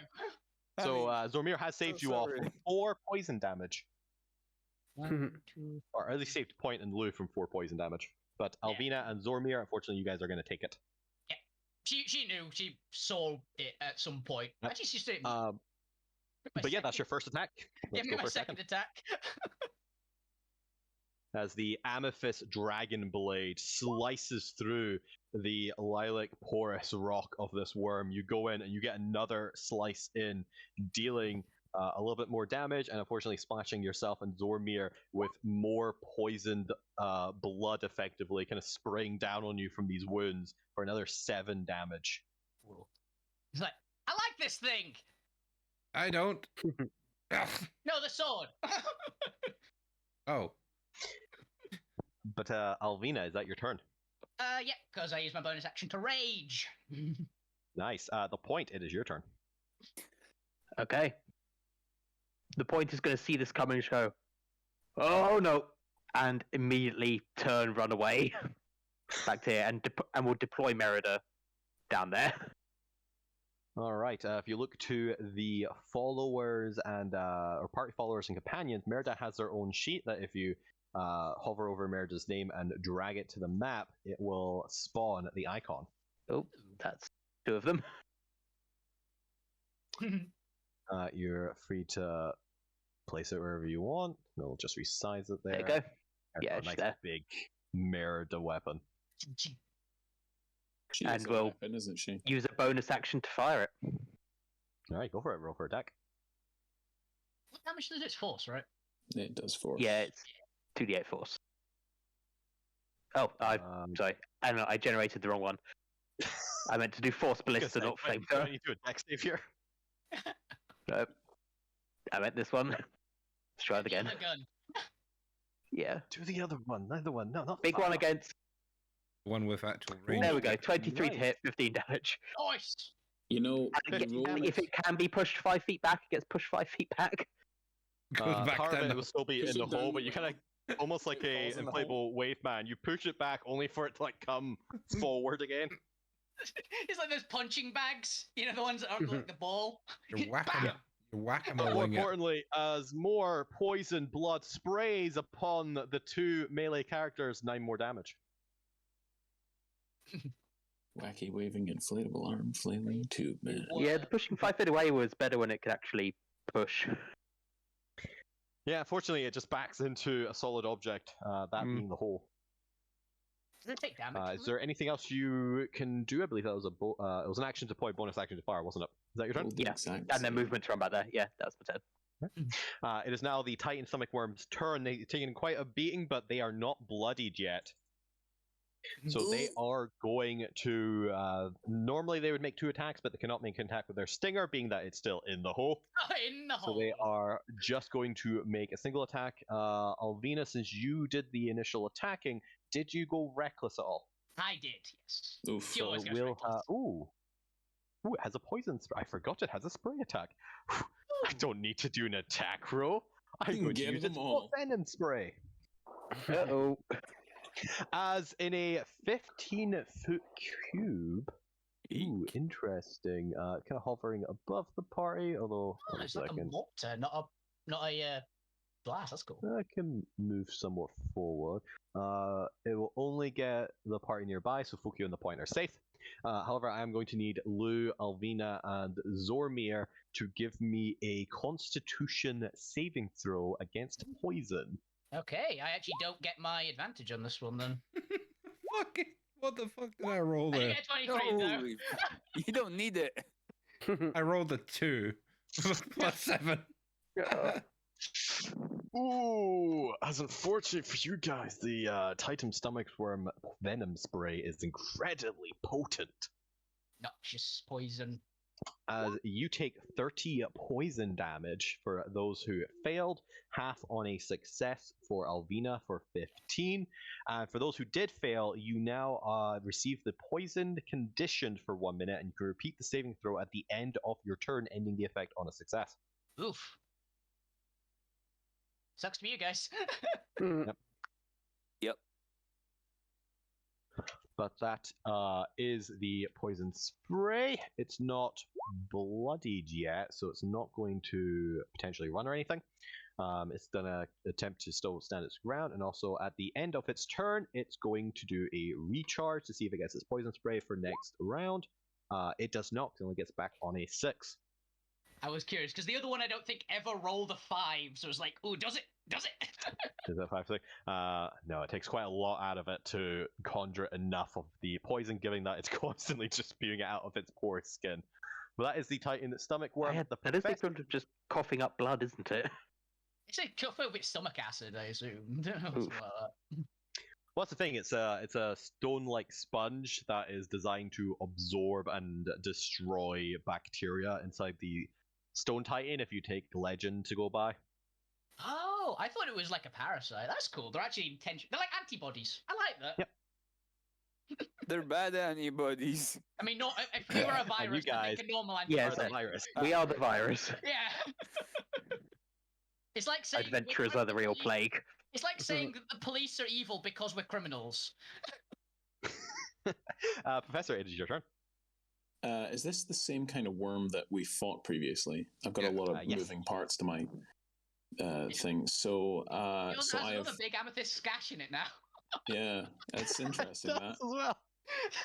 Well, I am nowhere near it. I'm behind 2 fucking Hydra. Mm-hmm. That you are. Yes. So I can't cast spells through that, dude. I'm stuck there. The 2 healers, Gwent and the Professor, are stuck in between or behind Hydra. Great. It's great. I gave you the chance to dictate your order. Yeah, no, it's fine. I like it. I will. Yeah, it means you're Can't do safe. I can't do that. I can't do that. You've got a wall of lizard between you. I can do very little. Where's that No gaseous spell, Wall of form? Lizard. There's nothing like going through a creepy underground tunnel and being attacked by stomach worm antibodies. Where's the gaseous Yeah. form to push forward? Oh, yeah. Yeah, the other- you can use that. You're confident there's a space in front of the Hydras now. Yeah, but that would be my If the action. clockwork owl, the clockwork dragon can get through. It's not Bubo. Sadly, it's not Bubo. I Shout out to anyone who gets that reference. in the corner. Yep. No, I don't think I can do anything at fair. present. So I'm just going to let me just look up very quickly. Healing word. Do I require being able to see people? Yep, that I can see. Fuck. Yeah, Misty Step. Do have Misty Step. That's a no. Yeah, I do have Misty Step. That's right. That's a point. I'm the point. So, Yeah, he's the point. Stop taking his thing. Yeah, you know what? I'm gonna Misty Step right in front of Susie then. And then hearing it's go time, essentially. I come past this corner, see the worm. Damn. And I believe these worms had regeneration. Is that right, Chris? They do, yes. But it's a very high CR, I imagine. Yes. My they abilities are the are equivalent of CR 11. CR 11. Okay. I Then think they're probably higher. I only have them down as tier 3. I don't really do CRs for homebrew. okay. They're equivalent of CR 15. I was about to say it's a 15. bigger purple worm, so Yeah. probably a bit Yeah, higher. bigger purple one. Let's go with 18. CR 18. Yeah. Okay, I don't have enough soul points to lock off its regeneration, so I will just cast a spell upon it. You don't happen to have that one cantrip that stops healing, do you? Oh, I might, because it's a soul one. Cold touch? No. It's something like Chill it's touch. chill touch, yeah. Chill touch. And just look it up. It's like, do you have it? It's real good. We beat the shit out of a vampire in a campaign because of it at level 2. If you don't have it, I have it. Do you actually? Yes. Hell yeah! And it's 120 feet. Look at that. Oh yeah, it's great. Mine's is one of those- 240. It's one of the most underrated cantrips ever. Alright, now you're just showing off there. Spell sniper. Pew! But yes, Professor, do you have it, or now are you going to use it? Where is it? I can't find it on my thing. I'm sure I've got it written down somewhere, but I'm not going to cast it. I will cast Mind Sliver. So I would like it to make an intelligence. Isn't Thingy Misty Step a leveled spell? Yeah, but it's Yes. a bonus action. Yes. Bonus action. But you more can't do importantly, two my leveled action spells. A contract? I'm going to use an action to cast the cantrip, Mind Sliver. Yeah, you do Cantrip. Most of us the shit. You're thinking Mind Spike, I think, Bob. All right. Yeah. We're making an intelligence saving throw. An intelligence save, please. Alright, what is the intelligence save off a modified purple Same as worm? Alvina's. Yep, -2. Okay. I thought I had There's worse. Still a chance I roll really high. It cannot make the save. It Unless it definitely rolls a can't nat make 20. Wait, what's cool. your DC? Is it 19 or 18? It's high. I think it's 18. Nice. It takes 11 points of psychic damage. Nice, which does not trigger its Yep. blood ability. And the next time it makes a saving throw before the end of my next turn, it has to roll a d4 and subtract the number rolled from its save. So it has a bane for 1 round, essentially, but only on a save. Because I stabbed it. Nice. Is that your turn? That's your bonus on your action. Knock it prone, tie it up. It's a worm. Slice. How do you knock it prone? Good point. How do you knock it prone? I think it might actually. It's great. It's not technically immune to prone. Fascinating. That's my turn. I guess you turn it on its back. It has a, Gwent, it is top. your turn. It has a top.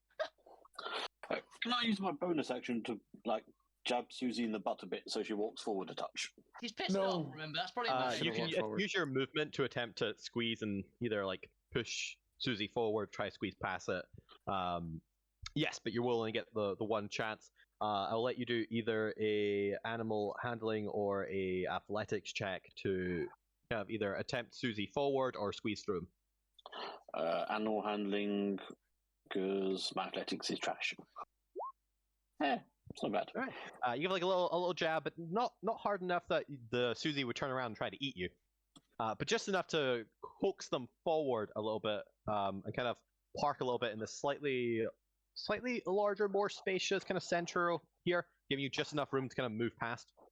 It worked. She's not quite as pissed off anymore. More importantly, the hydras have gecko feet, so she also just parks halfway up the wall. Good girl. Okay. Oh, I'm gonna stick Aura of Vitality on myself and just move around the corner until I can get these idiots in it. So you need to move into some sort of a line of sight. Yep, so I can see all of them now. Nice. Remember, everyone, that for aura effects, unless it says they can move around corners, they get blocked by full cover. So you need to at least have a line of sight towards creatures for auras. Sweet. That was your essentially free action and movement. Is there anything else you'd like to do? No, I have casting aura as well. So that's an action. Oh, sorry, that was the wrong aura. It's the aura of purity, not of vitality. I was wondering It's why the it's the poison one, not the other one. Yeah, I was wondering why you did that one, but I went, oh, fair enough. We're not going to argue. I mean, any bonus action or anything you'd like to do? No, I've got use it. Yeah, but... nothing bonusy that I can do. All right, Zormir, it is your turn. Does that cure it? Yeah. Yeah, cool. Thank you. Oh, actually, I don't think this one does. I think it gives you advantage on an advantage. So you have advantage at the end of your turn, but for now you still are poisoned. It's a higher level one that I think removes it. Okay. Yep. Has resistance to poison damage and advantage on saving throws against. But hey, you can't become diseased. Yeah. This is always good. We can't catch the cold. But for now, any attack would be at disadvantage. It's actually at advantage if it's melee because you're next to Alvina. Ah, then it's advantage and disadvantage for a flat roll. Exactly. Yeah. Roll. The wolf's handy. Okay. So with the wolf, leader of hunters. I'm gonna lead out with a punch to the face. And it now can only attack me at normal, everyone at disadvantage. Or me at neutral. Yeah. Nice. What is that? 15 damage. What sort of damage is this? This is thunder. Oh, it actually is thunder. Wow. Okay. So rare to ever see thunder. Yeah. That's why it's thunder, to be honest. You just feel the ripple of thunder kind of through the floors and walls around you. And it has disadvantage attacking anyone else, you said? Yes. Fair enough. Actually, the two people in melee of it, it's got... it's just a neutral because Alvina's given it advantage anyway. So... That was the whole point of me doing it as well. Do you have a second attack or anything? Yeah, but I'm gonna... The thunder is affecting it. I'm gonna use the actual blade. Well, my... your new, tungsten rod. Right, and... You need to change its name from antimatter rifle to, Yeah, I haven't got time... Matter blade. I didn't have time to make the thing because I was doing so many other things. The D4... Yep, roll damage. Please get psychic. I think that's on the list, right? Yep, psychic. 3. Yes! Because we get splattered. We get splattered with the blood for the thunder, but not the. You will for the thunder because it's just when it takes damage that isn't psychic. So for the not that one. For the thunder, you take 10, which makes sense because you're literally just punching the poison out towards you. You do have all resistance to the damage though, so it will be only 5, thanks to the aura of purity. And you do not get any from the psychic damage. Thanks, Gwen. You're welcome. And So it's the 3 of us that get thunder damage. No, it takes thunder damage. We take me and Zormir take poison. Yeah, just Zormir and Alvina. Lou is just out of the splash range. Okay. And there's a just as a vocal, I could do some healing. I need healing. I'm in a confusion, but I think Zormir's low. All right, Zormir, is that you? Yep. Okay, we'll go to a support round where you can either have Abigail run forward and help out, or have the Hydras. Drax technically can maybe see 1 or 2 people down the corridor, but has no interest of trying to squeeze past a Hydra to the people actually in the cavern. Actually, I'll use my bonus action for shift before I end my turn. That's fair, you do so. Abigail what support action would the party like to use? Abigail can cause someone to use the reaction to take an attack, right? Yes, she has the command feature, as she is the commander in training. What's the damage on your gauntlet again, Zormir? Thunder. Actually, no, it's got ammo, hasn't it? No, the gauntlets don't know. No. No, his what's it called? His lance thing. No. Because he's not got repeating. He's not got repeating on it. He's just got the damage buff. I don't think we discussed any ammo, so I'm assuming it doesn't. Okay. It's because I just don't deal with ammo when it comes to artificers in this damn gun. And plus, I've turned it into a blade. Yeah. So I just assume they make their own power source for the sake of ammo. Never. Just stab at them. I think you do. It will require the attacker to use their reaction. So Zormir, are you fine using your reaction for Abigail to command you to attack? Because if you're not, I am. So I'm fine using mine. Yeah, I'll if you use don't want the to reaction. Right. Then Abigail runs forward, seeing how much damage Zormir's new weapon has come in, and kind of points out a bit of a wound inside the Titan Stomach Worm's body near Zormir. Zormir, quickly! Attack the wound! Really dig in! It seems to be able to take the psychic damage without damaging us. Unfortunately, though, you just weren't quite able to get there in time before the worms kind of twisted away from you, and your blade kind of glances off its body. Oh wait, the poison is it at the end of the person's turn? They get to roll for it. It is at the end of their turn, so Zormir, you would have had a save. Yeah, because you might get advantage before the end of your turn. And you have advantage on the saving throw for the Constitution save. All right. Save because it's a good point. A 22 definitely saves, so you would have an advantage from Alvina. Yeah. So roll another attack. Come on. No, fuck! It's better. It's better. I tried! It's better, but it isn't quite enough. As unfortunately, even with the poison kind of leaving your body and you becoming more back to your senses, the poison leaving your body distracted you just enough that you weren't able to get to the wound in time. I think it He was just like, become so happy that the poison was leaving them. and struck at the wrong point and just hit one of the plates. It's like, I don't think it's the first time that Abigail's ever kind of instructed you to attack, and maybe it's thrown off your aim a little bit. He overthinks. Like, he overthought what? it. He overthought it. And plus, I would have to roll a 3 to make sure it was actually the psychic. He will take any damage, to be fair. Yeah. Just killing it helps. Fuck you, it is your turn. Okay, so Fuck You is gonna run up to essentially under its chin. Okay, so if I'm on the right thing. Yep. Basically, Yeah, he's gonna use his dagger and like try to stab it under its chin. Okay, yeah, go for it. Roll for attack. Because you're in melee, do you get advantage from Alvina's thing still? Yep. Yep. Any melee attack, including magical ones. Any melee attack. So he's gonna try stab it and leave the dagger in the worm. Ooh, interesting. Okay. Yeah. For a 23 to hit. Yep. With the advantage, you're able to really get in there and manage to plunge that dagger through the under maw of this creature's mouth. Yep. So that's 6 piercing damage, and then I am going to bonus action disengage and run away. All right. Is that your turn? Yep. So we do still take poison, though, don't we? Yes, this is just the regular damage. So as you stab into the creature, a spray of poison splashes out on Zormir, Alvina, and Fukyu for 14. As you seem to have really hit into the jugular that he actually uses for his venom spray, and as they were recharging it, managed to get a splash down for what would have been 14 poison damage, but with the aura of vitality goes down to just 7. Thank you, Gwen.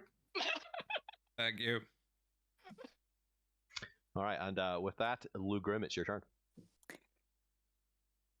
I guess chill touch.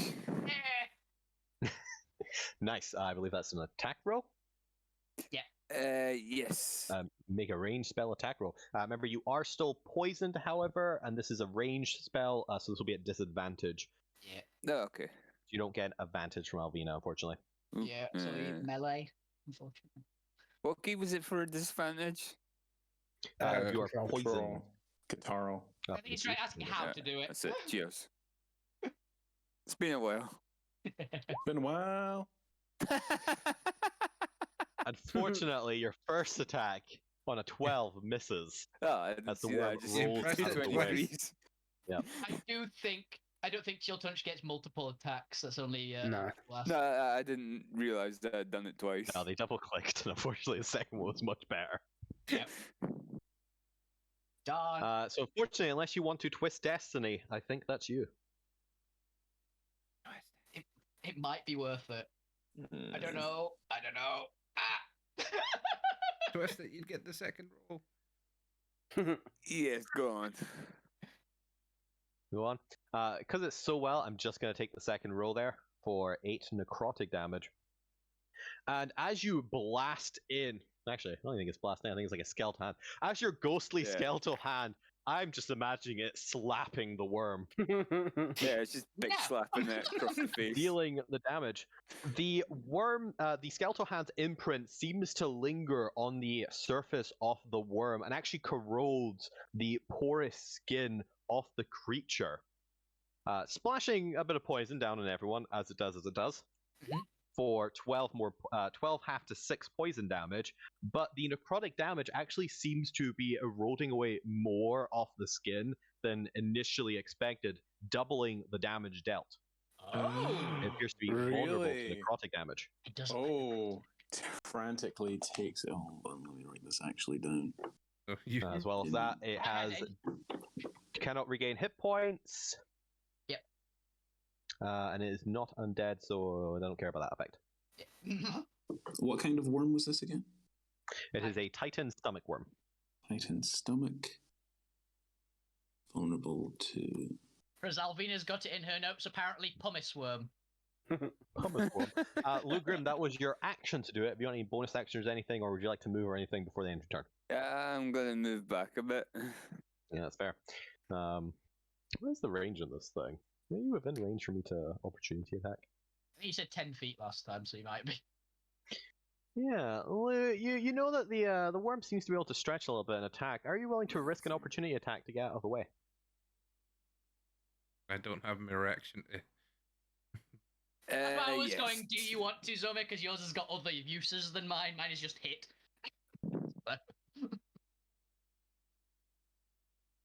You are a seasoned adventurer. You know there's a chance it might try and strike at you as you turn your back. Figuratively speaking, you don't actually have to turn your back, but mechanically. Yeah. You're willing to risk it? Yes.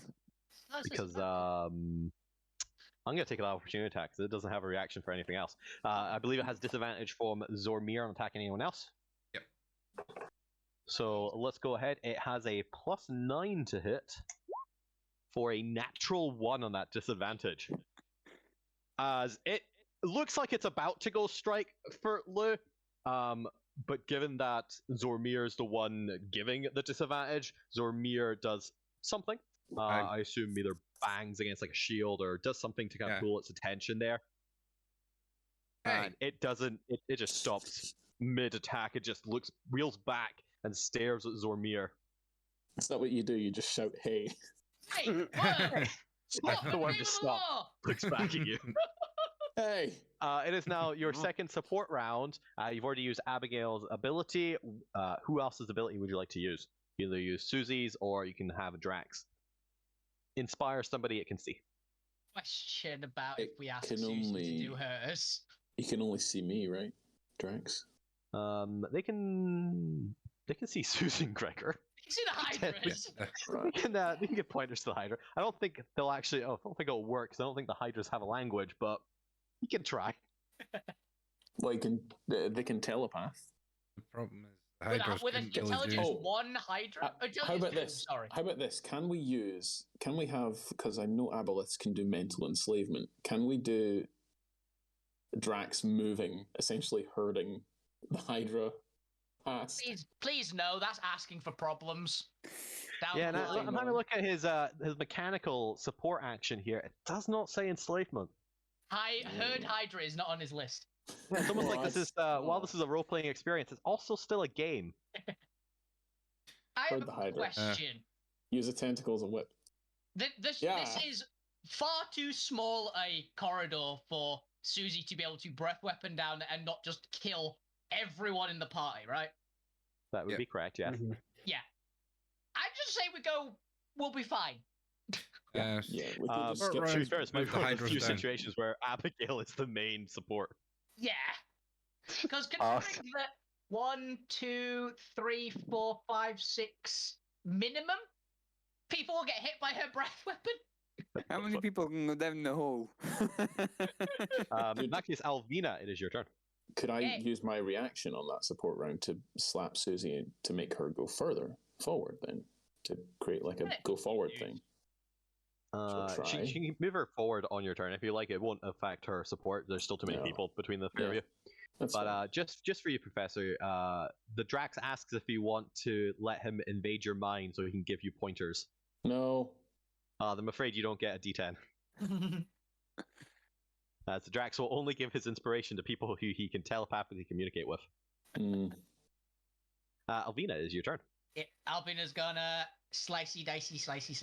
I'm gonna have to kill Drax, aren't I? I'm Destiny in that. Fuck it. Oh, I have okay. 3, so.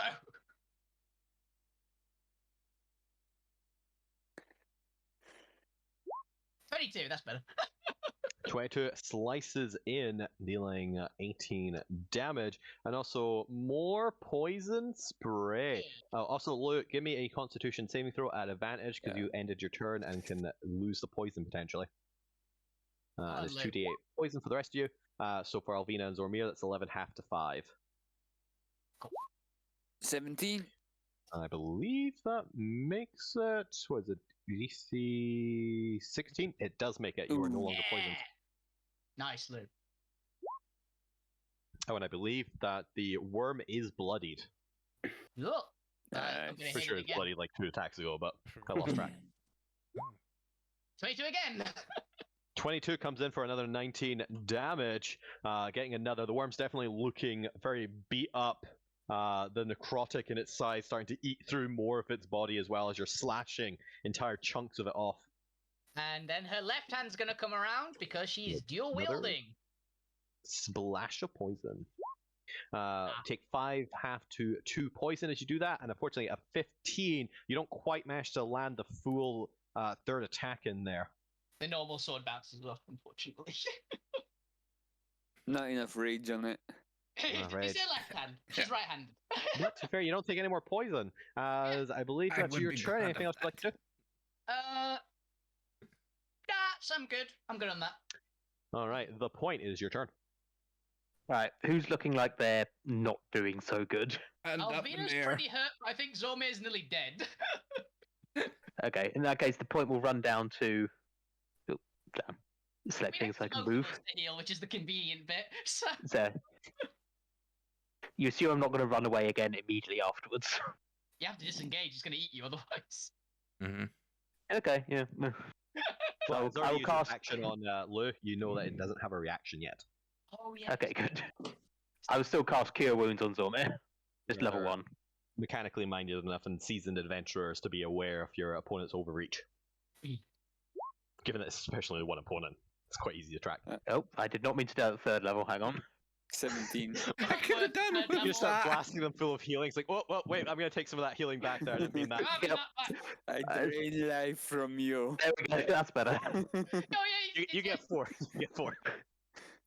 I've only got 2 3rd level spell slots and I want to shatter at some point. Oh, that's a 1 on the die as well. I imagine it's literally like, oh no, wait, I'm not taking that back, and just stabs on me. Ow.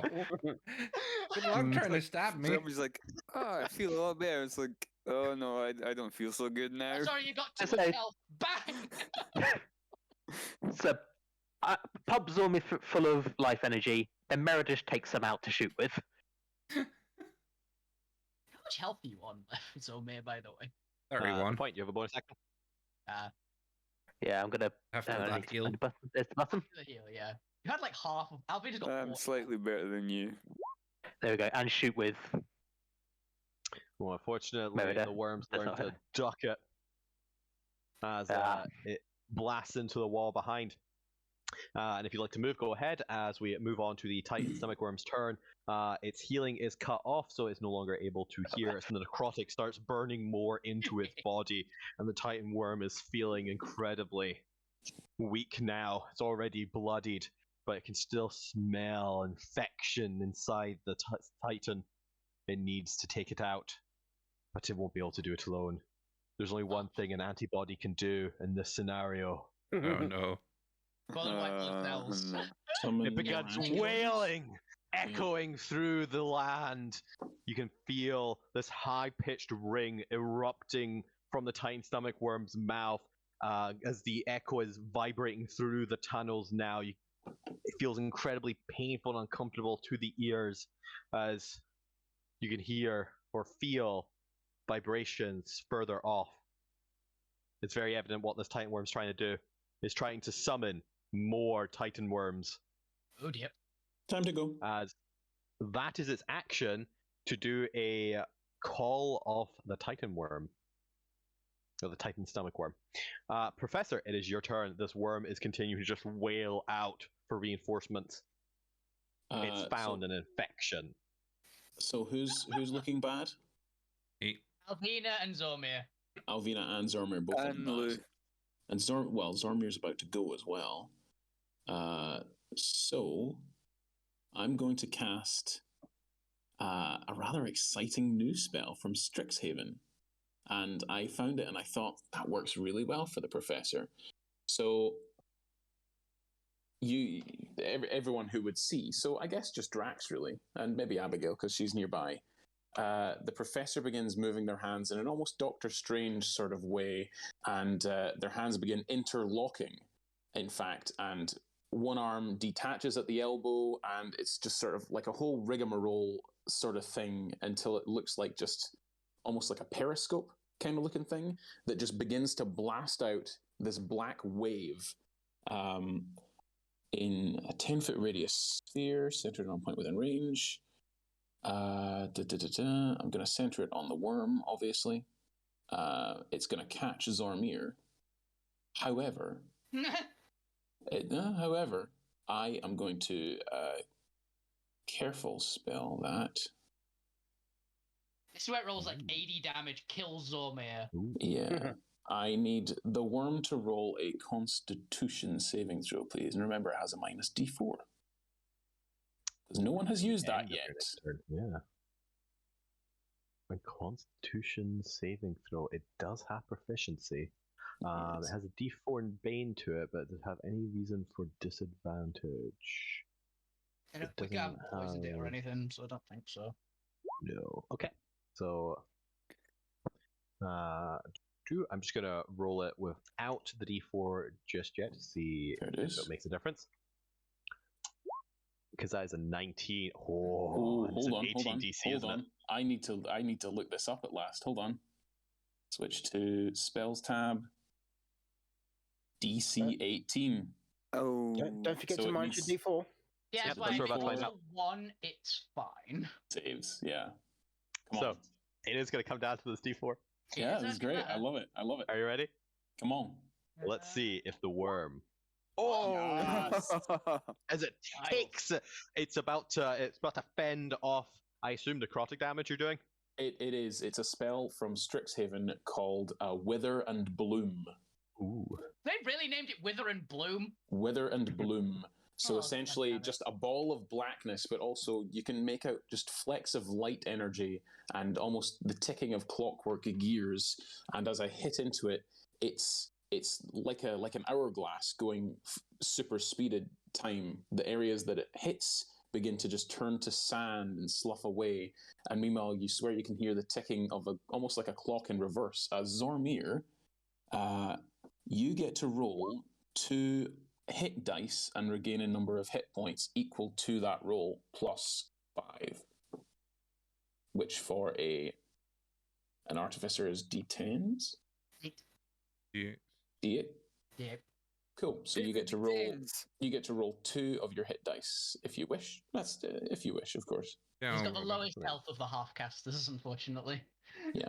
So 2d8 plus 5. A mighty 6. And I imagine the Titan Worm is taking 10 necrotic double to 20. 10 necrotic double to 20. Voice. All right, takes it. It's looking pretty bad, but it's still on its final legs. Also, any non-magical vegetation in that area withers away as I just sort of it all turns to it all turns to sand, and it's quite pleased with that spell. You know, thank you very much for actually not casting that of Alvina, because she would have violently murdered you if any of her food would have rotted away.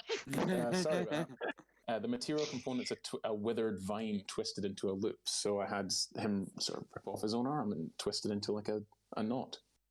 It is a plant.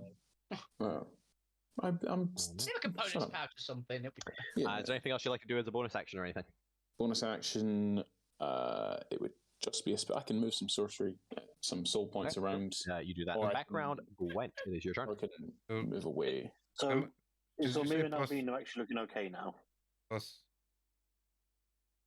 How much did you say was the plus? My intelligence mod, my spellcasting mod 5. Which is? Plus 5, okay. So, how's Alvina and Zormir looking? Bad? Good? Pretty fucked up still. I'm looking a bit better, probably about half health. Yeah, let's kill this thing. Alvina's considerably below half health. In that case, Lou's also looking bad, isn't he? Yeah, could be looking better, but a bit. I'm going to use one of my channeled divinities as an action, and Alvina and Lou, you both get 20 health. Yeah, thank you very much. Cheers for that. I think that should help. Oh, hell yeah, it does. Yeah. And now down to about just over a third down instead of less than half. I don't know if I can cast a bonus action, can't I? Bonus action spell, because that was a...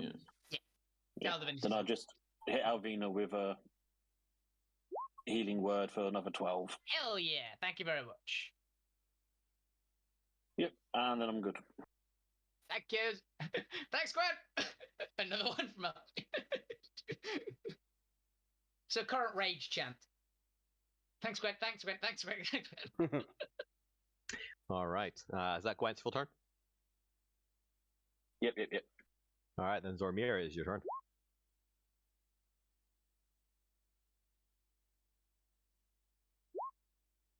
Nope. You've got advantage. Oh. Because Alvina. Yeah! 22. It matters. And it would Is be... it necrotic or psychic? I don't care which. That's the other one, isn't it? That'd be... Force? Force. Yeah. Yep. I'm trying to remember. I remember like 1 and 2 and Radiant and Necrotic. Necrotic, Radiant, Psychic Force. Psychic Force. Yeah. So As it takes in the 32 force as you just punch into it, and a spray of acid thingies, or spray of poison, oh I keep doing acid, for 12 half to 6 poison splashes over you.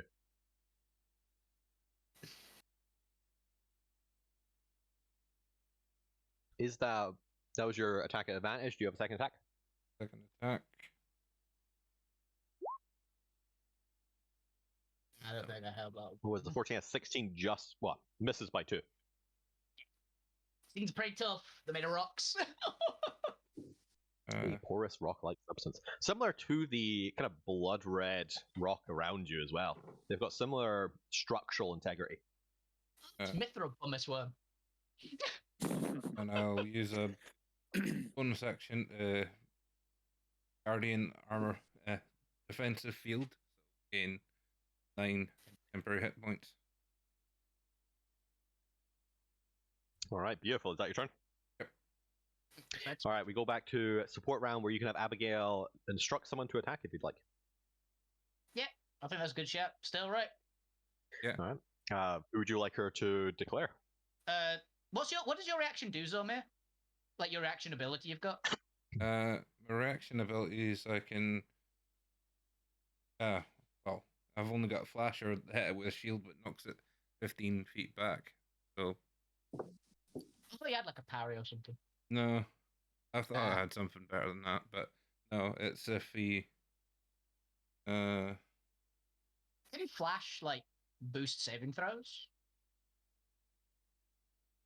Yeah, saving throws and ability checks. Do you want to keep that and let me punch it? Because I've got no other reactions other than just hit it. So.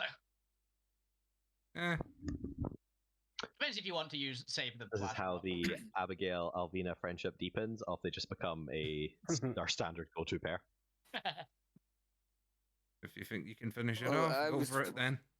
I was going to be casting Blight on it on my turn. That'll definitely kill it. That'll definitely kill it. I thought about that, but well, let's find out. Alvina, go ahead and use your reaction to make a single attack. Then see if you can strike into it before. I'm just checking if Reckless can be used outside of my turn. I do not believe it can. It also can't be used for opportunity attacks, so this would make sense. Yeah, my turn. Yep, just straight roll. Nah. That would have been a good fucking hit as well, though. Oh, yeah. Unfortunately, you two just managed to glance off it. Not quite used to kind of extending yourself for a fourth attack within 6 seconds. As we move to Fukyu. Your blade still hanging from the bottom of its jaw. What would you like to do? So, blade still hanging out. I am going to cast heat metal on it. Ooh. Okay. Okay. So I assume I'm making a Constitution save. To try, like, fling the dagger out of itself, yeah. I'm just going to take the damage. So I don't feel like it has the capability of taking... I mean, it could smack it against the wall or something, but... Yeah. It also, unfortunately for you, has resistance to fire. There's a rock, I suppose. It's used to being in incredibly hot, intense environments inside the body. Fair. There's no disadvantage to do everything, though, doesn't it? Isn't that a thing on heat metal? Like, unless it can drop it, it's got disadvantage to do stuff.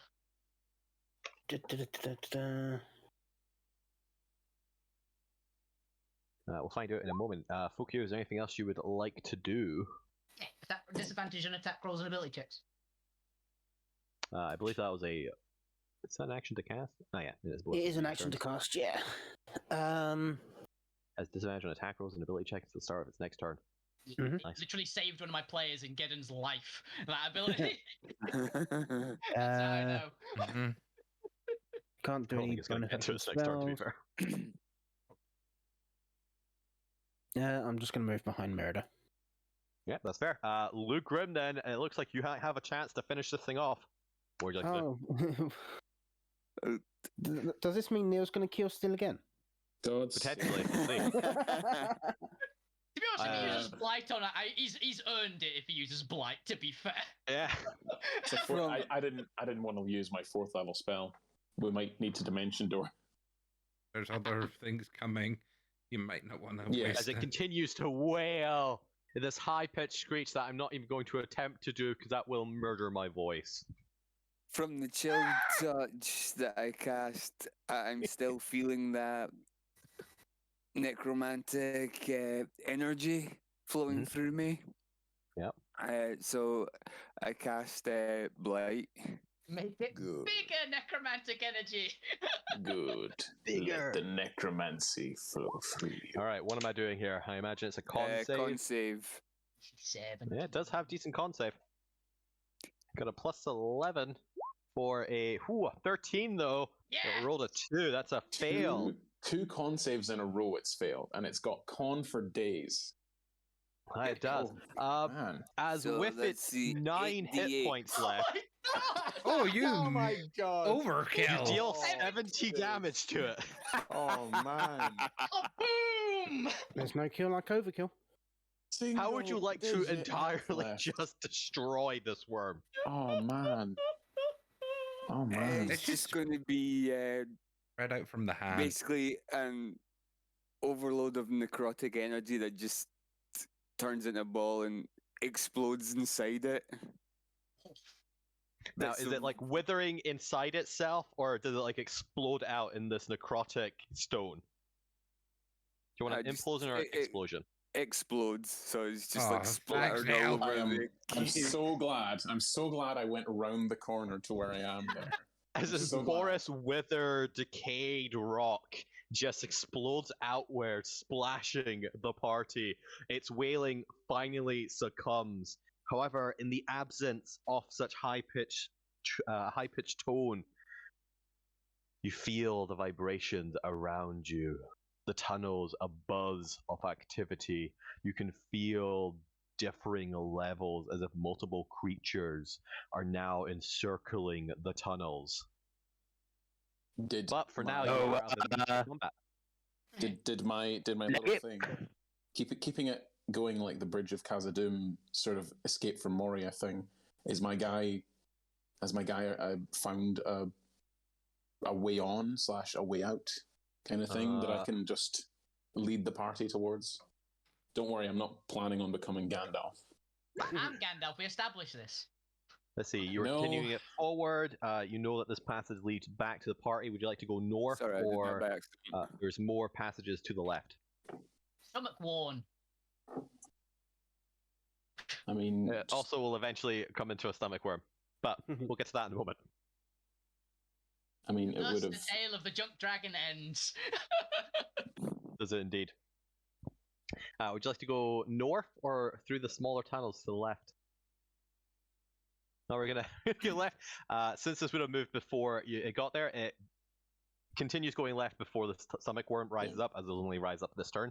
It can either worm come down likes- the main passage or head north. And there's another passage to the left. It's got 60 foot flying and it rolled a 23 stealth, so it's going to just hug. So during that combat, it would have hugged the edges of the walls, skittered along, sort of done that little probe kind of beep, beep, beep, beep, beep, beep, beep, examining for life kind of thing. And if there was nothing, either kept going or moved on. Is there anything in that tunnel, or can I just go down this side entrance? There is more tunnel. You It's all continue fucking heading tunnels. down this tunnel. Yeah, This it's a tunnel. network of tunnels. This whole Fucking map is literally worms. just a tunnel until you get to the exit. Hood of worms. However, it Fucking also worm. reaches the edge of your range of 100 feet for telepathy. So you can either have it continue going, but you will lose contact with it, or you can have it kind of return back and encircle. What would you like it to do? This will be kind of its final actions before the combat ends. I don't have another one. Do I? I don't have a movement. I will head down that tunnel there.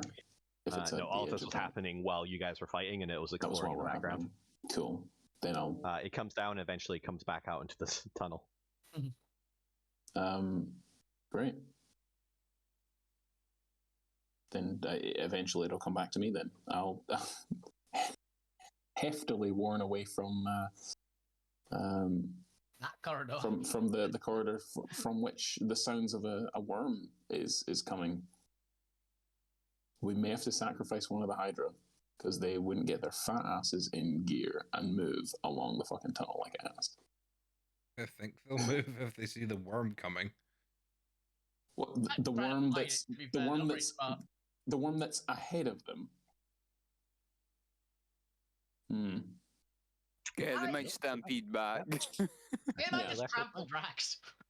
That's pretty much the extent of most of the time it would have had to explore. That's more than fair. Thank you very much. I'd be very concerned about the fact that the tunnel branches further down the main passageway. So, imagine the tunnel's been made by the worms or yes. ones, so it's going to branch a lot, I think. We must go. More are coming, and I just start running. I'm gonna expeditious myself so I can dash as a bonus. Grab Susie's reins and just start moving. All right, so for all intents and purposes, this is going to turn effectively into a chase unless you want to stay and fight 20 stomach worms. No, I'm running. You know what? Fuck it. I'm casting fly. I'm going to cast fly instead of expeditious. Yeah, it's that kind of thing. If everyone can move their minis down to where the professor is as the first bout of the chase occurs. I'd like, yeah, as we're leaving. Unless anyone wants to go off a branching path, I'm going to assume they're going to continue down this kind of main central path. As we're running, I want to cast Cure Wounds on myself. Oh yeah, that's probably a good decision. Because as the professor passes branches, they're going to see worms coming out of the holes towards them. The point would have picked up Meredith as he ran past. She just all start running down the corridor. Abigail quickly chasing after Alvina as she passes, keeping pace. Actually, probably not keeping pace. She only got 30 feet, but keeping pace with the other 30 feet people in the party. Yeah, but Alvina's got 45, so... But Alvina's actually leading Susie, who's got slower, so... Yeah, but Drac kind of... Actually, kind of keeping to the sides of the Hydras, almost using them as cover. Yeah, you're smart, yeah. As the party continues down, as you're moving past the corridors, with those who Gwen, do you still have light up? Is light concentration? It's an hour. No, is it? It's not concentration, so it is still up. As the party moves, and those with dark vision look down both this top corridor and this southern one, you just see more of these worms plopping out of their tunnels as you catch sight of them. And as Gwen moves past, you just see this light flash across their face, and then vanish again as Gwen continues moving on in this I like to imagine beautiful, horrific scene of just these massive worms that did quite a lot of damage to just the two main party tanks coming out in the droves. It's very much. Like this once. I seem to recall that Aliens, the movie Aliens, there was a scene very much like this one. Yeah, pretty much. Yeah. But I imagine the professor is leading the charge now with their superior flying. My junk device is leading and is sort of buzzing around that fork in the road. And she comes face to face with a stomach worm. That has made the decision much easier. All right. But before she can move on, I'm going to need a dexterity saving throw from the junk dragon, as the Titan worm has now had sufficient time to leave the hole and is going to snap out at it. Is this an opportunity attack? It is not. It is part of the chase mechanics. And unfortunately for you, they have blind sight and are unaffected by your stealth roll. Damn. I also have blind sight. Would you grant me advantage on this dex save due to the fact that it has flyby? Doesn't provoke opportunity attacks? Yes. Perfect. Yes, I'll allow that. That's fair. Excellent. My guidance on it would have dropped, so it would just be without the D4 extra. Oh god, I really don't want to lose this thing. But if it's chomping down on that, it won't be chomping down on us. You can swallow it in one bite. It's a giant worm. Oh shit! I guess. I don't know. Unless Destiny's about to intervene, I feel like it's about to be eaten. Say it for yourself, honestly. Can't spend a sorcery point or a soul point to do anything, can I? Nope. You can make another one. I can make another one, but I like this one. Is it Then actual? fight, then jump down the Stummer's throat and get it. Is it an actual homunculus? It uses the stats of a flying snake. So yes, Snakes have effectively. flying snakes have flyby. Flying snakes have flyby. I didn't know that. Cool. Yeah, it's a familiar essentially. But yes, are you wanting to use a destiny point to save your homunculus? Just leave it. It's I can make another one very easily. It's the equivalent of an RC car. Just leave it. It's more the parts. It's the parts more than anything. We'll steal them. It is immune. It's immune to poison, if that matters. Is it immune to teeth? Shit. No, it's only got 5 hit points. Well, I'll tell you what, it's alive in the stomach. Cool. So if you do want to retrieve it, it won't be dead. I have an idea for twist. However, for now, if it wasn't, your senses are overwhelmed as suddenly the junk dragon is just consumed by this all gaping maw, and you find yourself in a very cramped, tight, dark space with liquid all about you. I don't know when you want to disconnect from the telepathy, but can it be stuck in its throat instead? What, so it'll be given it's a giant worm. I'm pretty sure all of it is a throat. So yes, deep down in the throat, in its stomach. Technically, yes. It's like a size gargantuan eating a size tiny thing. It's probably just stuck somewhere. It is technically huge. As I continue Could it flying, not just get like stuck in its teeth? Pretty sure the other one was also huge. As I continue flying past, could I made it look large. Could I somehow twist destiny? And I would very much like to have my little robot break out of the throat, like a little laser kind of thing, up through the lining, and fly towards this thing's brain and just attach to it. Somehow. You want to R2 it? I want to essentially R2 drive That's the brain crazy. parasite, this giant rock worm. I still have Give me eight soul points intelligence and check with proficiency for your effectively mechanical skill of creating this. Arcana, to see how basically. well you designed this dragon to do such a thing. This is not an aberration, so it'll just be a flat roll. Just an intelligence check Basically, with proficiency. Boom. Natural 20. Natural 20. That's you succeed. Junkrat lives! God damn it. As this thing is now rattling around inside the porous. I don't actually think it has a brain. I'd say it's a rock. Does it have a brain? It's just in its head. I mean, something. It's technically it's a multi-celled organism, but it doesn't actually have a brain. It just it does that thing where its brain is technically all of it.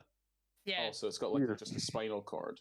So if I could just have it latch on, if it just latches on like its control center, so that it's it constantly driving it crazy from the ticking, because we established ticking and stuff, and just have it rear back.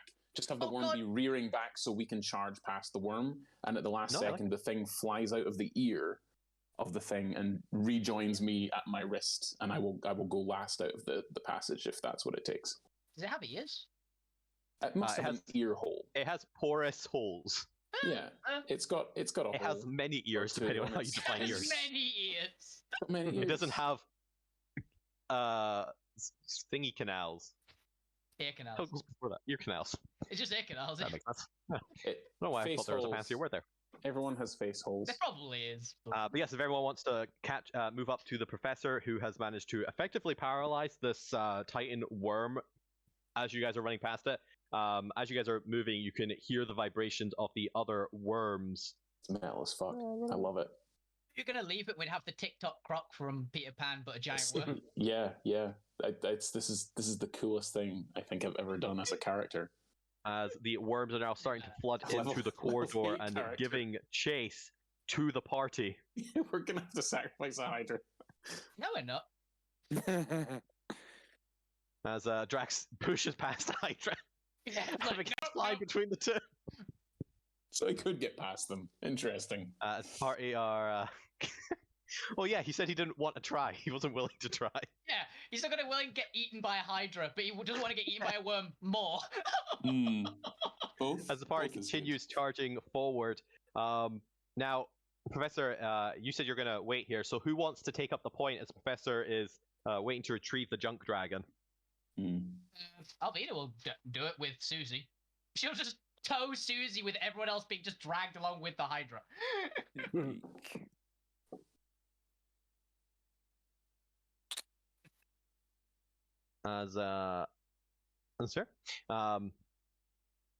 As you guys are heading forward, as you look north, you can see another Titan stomach worm wriggling down the corridor towards you. And as you are approaching the bend of this next corridor, I'm going to need you and Susie to give me a dexterity saving throw as a Titan worm maw stretches out and tries to take a bite at you as you pass. I have advantage. Can I do something instead of having Susie do it? Because I'd be leading her. Yeah, that's fine. Can I, instead of have basically as I'm dodging it, because I'm in front of Susie, can I throw a singularity slash through my sword at it, just into its throat? Ooh. Yes. Yes, you may. Go ahead and roll the attack. It's a save on its part. DC 20 strength save, which I imagine is pretty good. Ooh, it is pretty good. But I'm going to throw basically a black hole at its throat. So this will determine how long it's kind of impaired for. It fails. So it's just permanently impaled. I was going to have it be kind of disoriented and delayed if it failed, or if it succeeded. But you just permanently lock it down as you're able to pass it. You guys are really good at locking these things down for a bit. I literally went, okay, the next one that starts to come at me, I'm just going to put a black hole in its face. I'm also imagining taking over the course of a good like half an hour period as you're running through tunnels and worms are chasing you. But yeah, if you want to continue forward, yep. The rest of the party having now passed the Professor and caught up to, if you want to just go to the next bend in the corridor. Once I try and get the reveal button here. I can't see it. The rest of you move past the Professor and are now catching up with Alvina, who's leading the charge now. You can see this other Titan worm with just a kind of shimmering mass of gravity just pinning it to the ground as its body vibrates.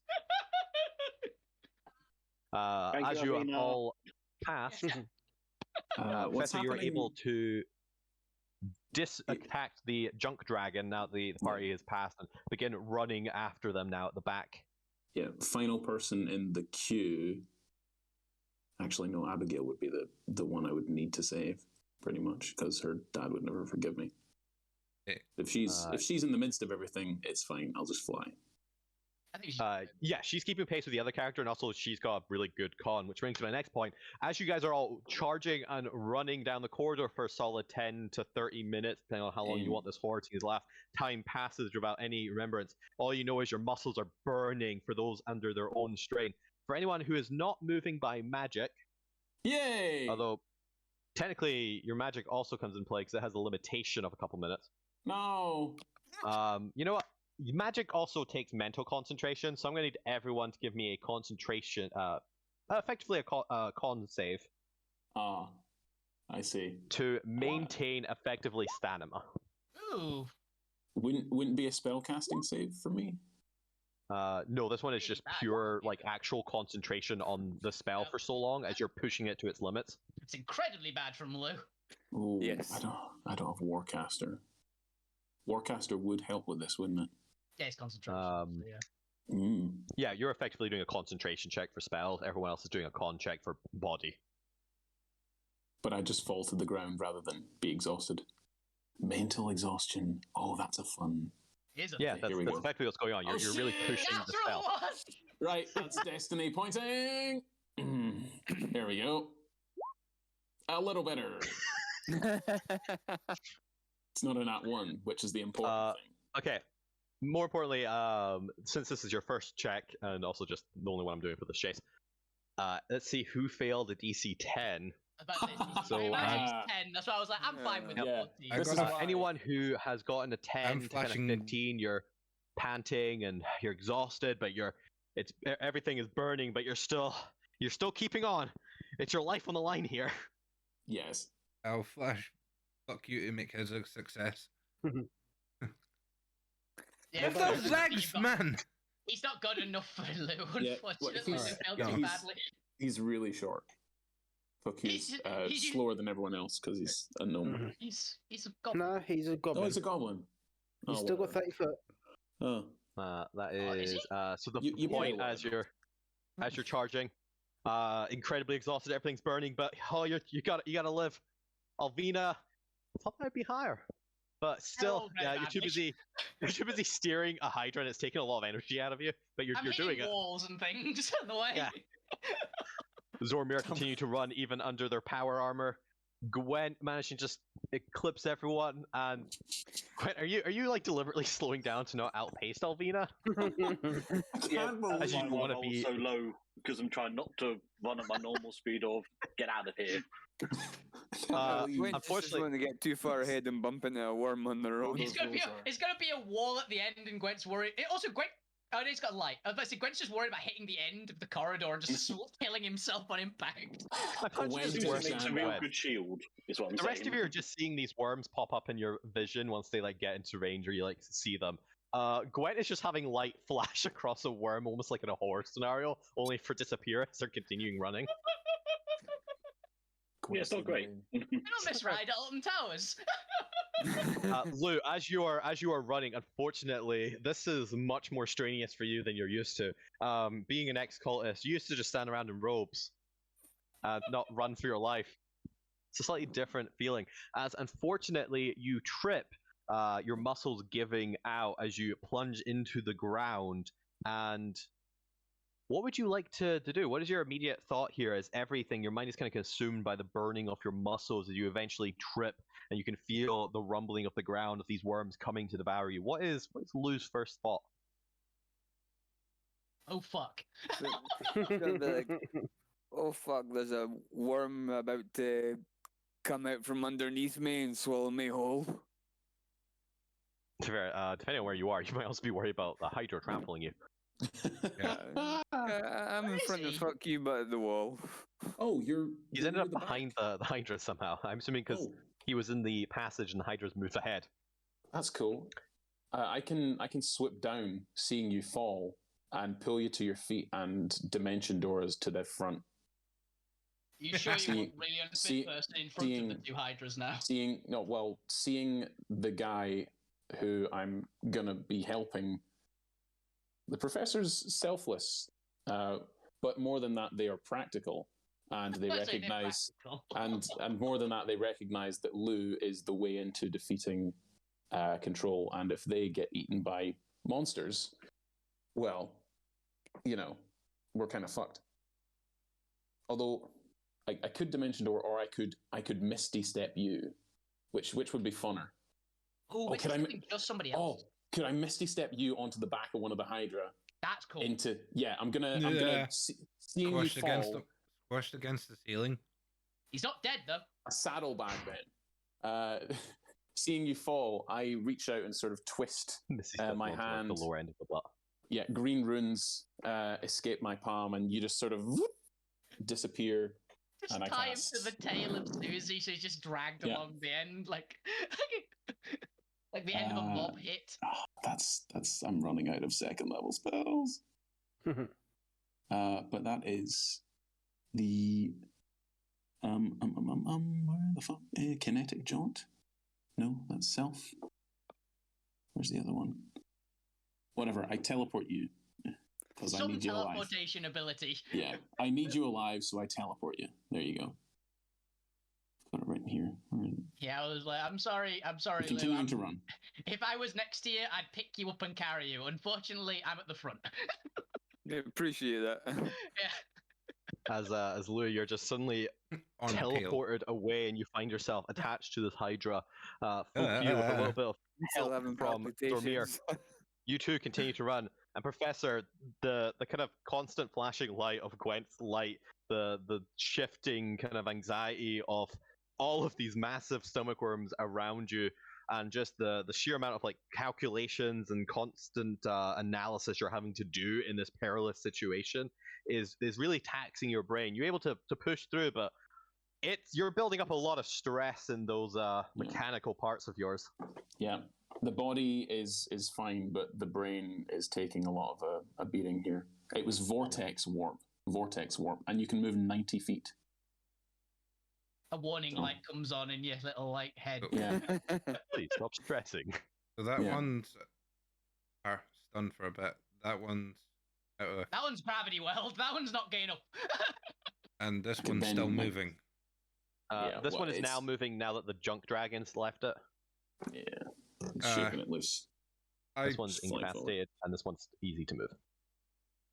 But sorry, don't worry about that. You guys have moved ahead further. Controlling this worm. I turn around and cast Hypnotic Pattern back at this worm here. Ooh, fair. One of my favorite spells. To be fair, you can also, if you like kind of slow down a little bit towards the end of the party, you can catch maybe one or two of them. As the party hasn't actually moved ahead, you're a little bit further before these worms get corners.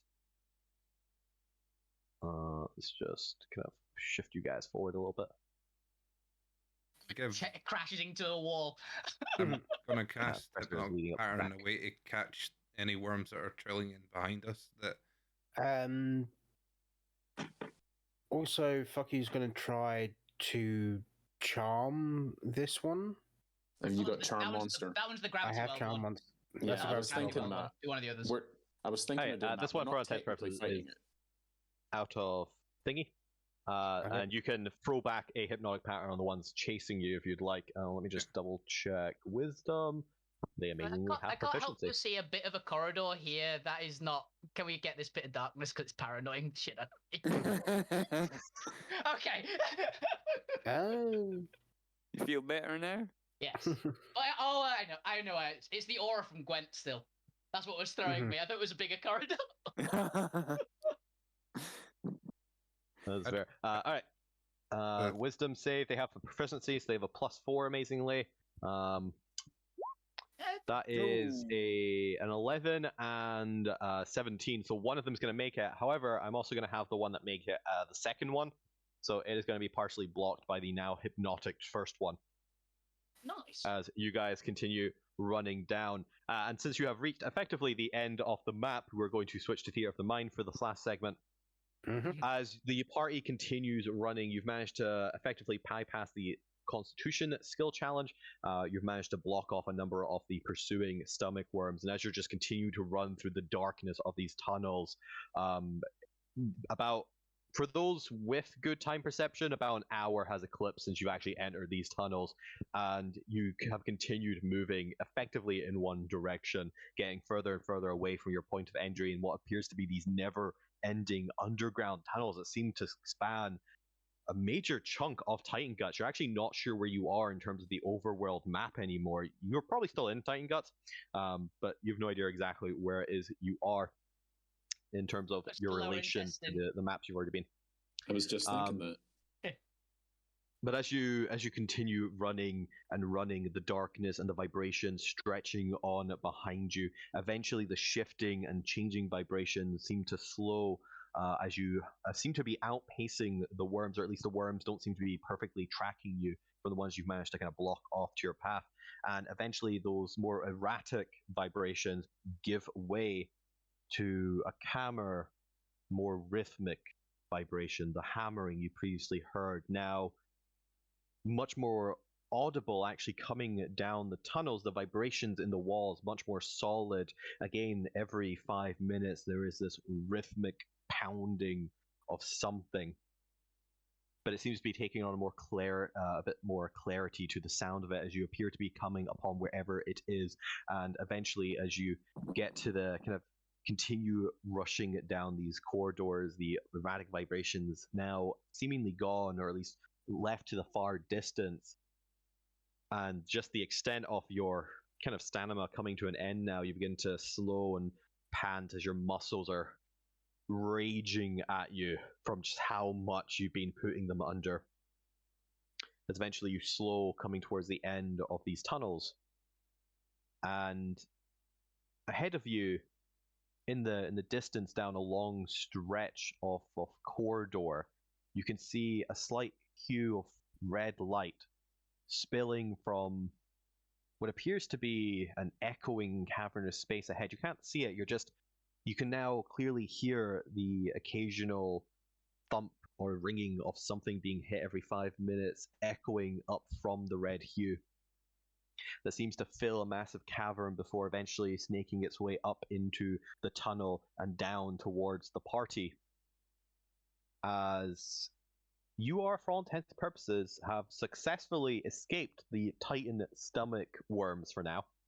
We're going to... What? Tunnels? What tunnels? The tunnels are gone.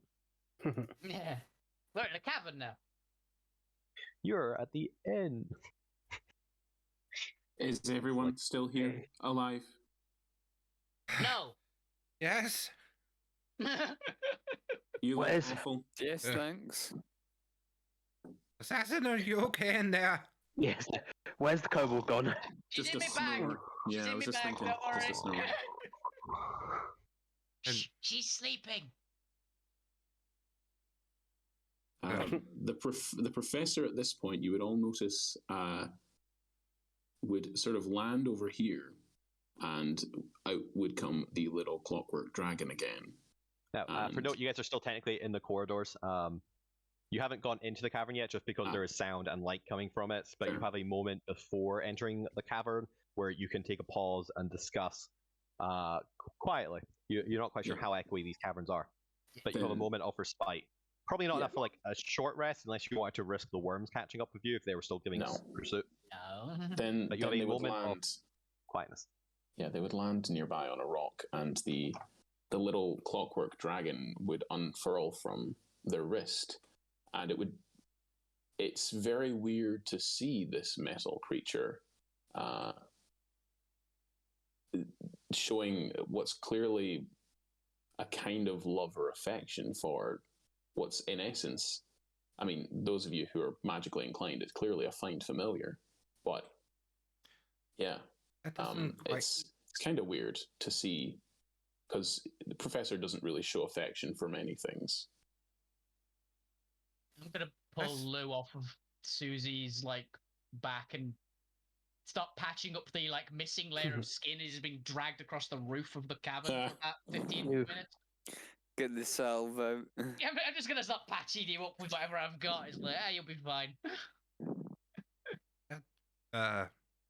Give her a nice steak. It's not a homunculus, is it? It is not a homunculus.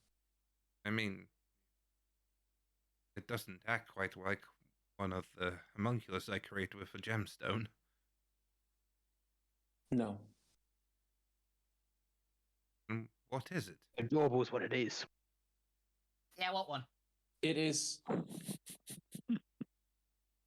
It is a living creature, Aww. like me. Still what one? It contains a fragment of soul energy. Oh. Are you aware of the soul engines? No. Not soul engines, but I've heard of. Back on. Is the sun a soul engine? What is the sun? Big yellow orb. Oh, the skylight that fractured. I should actually also clarify. Alterra doesn't have a sun. Neither does Fantasia. They have a sunlight Ori Borealis that flows through the interior of the Dyson sphere, mimicking night and day. Skylight. Is solar still a word that is used? It's an angel. Yes, but only I'm just to making a describe the divine light of a solar. I'm making a shitty joke, essentially. Is a solar... Maybe I should rename the solar to the Aurora. Yeah. That's the next level above solar, I'm sure. Aurora. No, it's the ice-based version. There are many objects of power in this world, as I'm sure there are many objects of power in your world. In the same way, Arcanite can be used as a power source, so too can souls be used as a power source. The only way this body, and he sort of looks down, they sort of look down at their metal hands. The only way this body functions is through having a soul inside it. Wait. So you're not running on Arcanite. I am not an Arcanite being. Wait. I am a self-powering creature. So, 1 second. You said souls are a power source, right? Yes. And power sources are food for a thing, right? They can be fed into machines, yes. Can you eat souls? We're not back in Brightside Towers. I mean, I've heard of the ghastly place, but I'm glad I've not had to partake in that place. It is theorized that many monsters become more powerful by devouring the souls and, by extension, bodies. It is very difficult to extract a soul from a body and keep it isolated long enough to be held, to be contained. More often than not, they go into the beyond, whatever their next life is, or they are enslaved by a dark power or something. You would know that the souls are resurrected in the Radiant Empire as either slaves or warriors. Yeah. And speaking of which, this is when Abigail actually kind of steps forward, or kind of exclaims loudly and like smacks her palm against her forehead. I forgot. I'm sorry. That reminds me. As she starts rummaging, she kind of kneels down and starts rummaging through her pack for a bit. Yes. Yeah. I feel like she's goofing us. What? No, I'm brain off of eating souls. I meant to give you these, but we got so distracted, and then there's supposed to be your going away present before you left when we were saying goodbye, but then we never actually said goodbye. I came with you, and I forgot to give them to you. What? Yeah. Is a crystal of purple worm be gone? Right around your neck. No, leave you alone. But that would have been useful, wouldn't it? Spell. It's like shark repellent. Okay, I'm pretty sure I was only given 6. We didn't really have one for the sleeping kobold. It'll be fine, she's asleep. We just won't tell her. Anyway.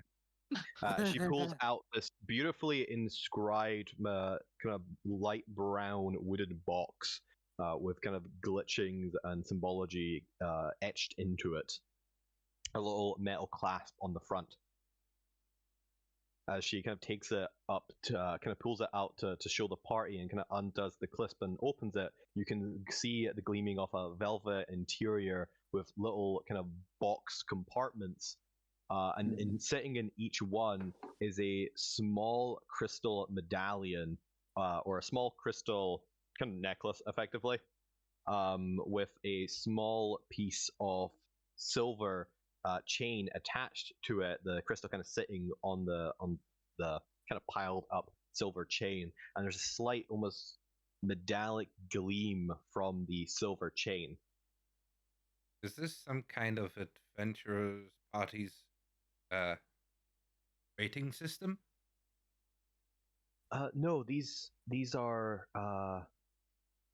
we give each of these to any of the going away parties for the rebellion kind of marauders. How to explain it? It's just when the professor was mentioning soul power there, they're not wrong. It's actually one of the reasons why Noids are commonly enslaved, or trained, or even harvested, is for their souls. The Divine Empire uses them as soldiers rather than pure consumption, but even then we've heard tales of the more corrupted angels consuming or harvesting masses of mighty warriors.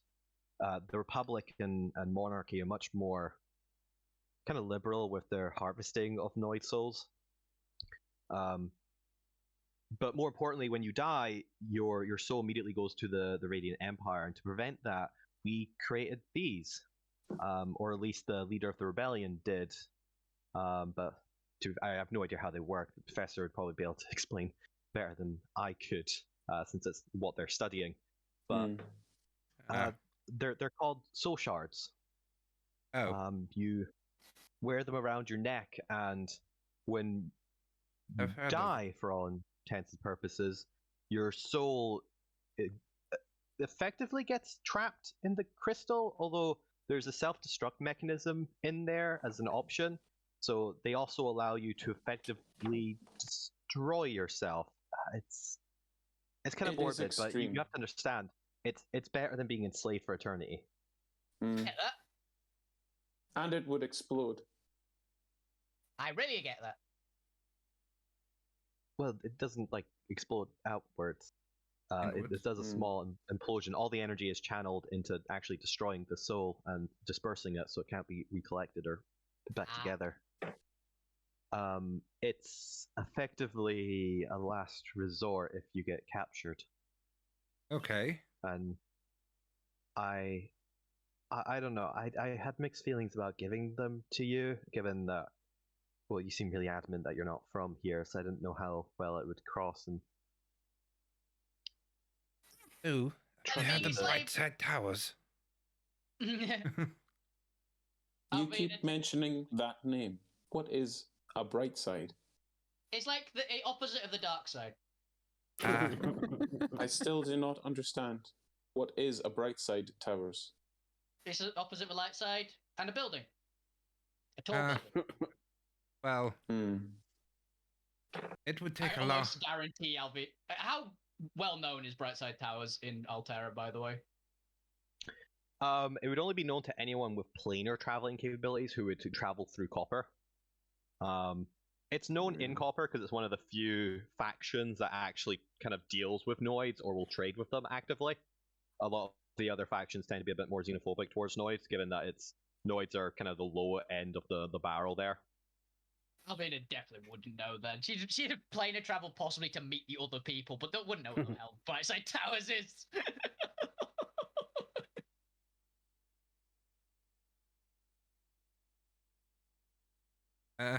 I can't say I know much about it myself, but I've heard some rumors of the place. Deal with some nasty things that came out of there, I'm sure. Including maybe one sort of crystal that looks a bit like that. It'll be fine. I heard they traded in them. Oh, it's like back home then. Chris, would I have helped design these based on my experiences in the ring, essentially? Because the ring does the same thing; it traps the soul. Okay, well, I was gonna try and use some details here, but I can't find. I can find the point, but I can't find the professor in my box here. No, Yeah, because the point why I'm whispering you nothing. Oh, okay. I didn't even notice that. Because of both yous having that in it, it makes it very hard to whisper anyone. Because it only takes the first. I tried both. Apparently, the both keeps the point. All right, Professor. At the mention of that, only because Alvina used a very specific word, you are one of the few people who knows the true identity of the Dark Phoenix. And the Dark Phoenix's name is Mr. Darkside. Hell yeah! I'm sure he's a friend. Technically, he is. He is the leader of the rebellion.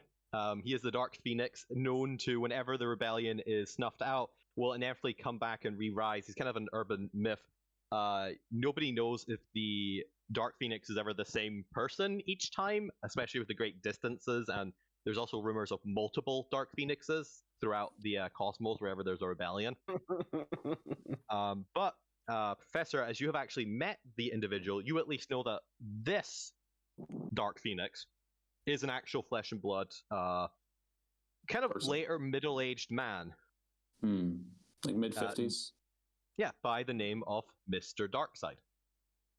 And he is, as far as you are aware, the creator of the Soul Shard technology that you are studying. I see. I'm an apprentice of Darkside. You're sick. Lovely. I do like that Oh, and I've got a fucking metal suit. Oh, I'm fucking Vader. Yes, yes. Told you he's a baddie. All I've ever wanted. Doesn't Zormir have a lightsaber at this point? I do actually, yeah. Zormir is Luke Skywalker. Oh That means man. I've just realised, Zormir. I'm sorry to tell you, but Junkrat's your dad. Ah! That's not true. That's impossible. Yeah, You we're don't know different that. universes. Yeah. No, actual Junkrat's your dad. The professor. I'm a shifter. He Fucking kobold. And They he's also like gay. these people. They like these people, but they're not gonna just spout off. Oh yeah, their secret identity is especially when there's a red light coming from the next room. So the professor just sort of takes note of all this internally, and I'm assuming if the professor could flinch when he said dark side, he would have. Yeah. I think there would have been a head tilt, like a interesting. I'd say I'd roll insight, but I definitely know that Alvin would have noticed. People can roll insight if they want. I'll just use my passive deception, I think, because I'm not. What's your passive? It's only like 12.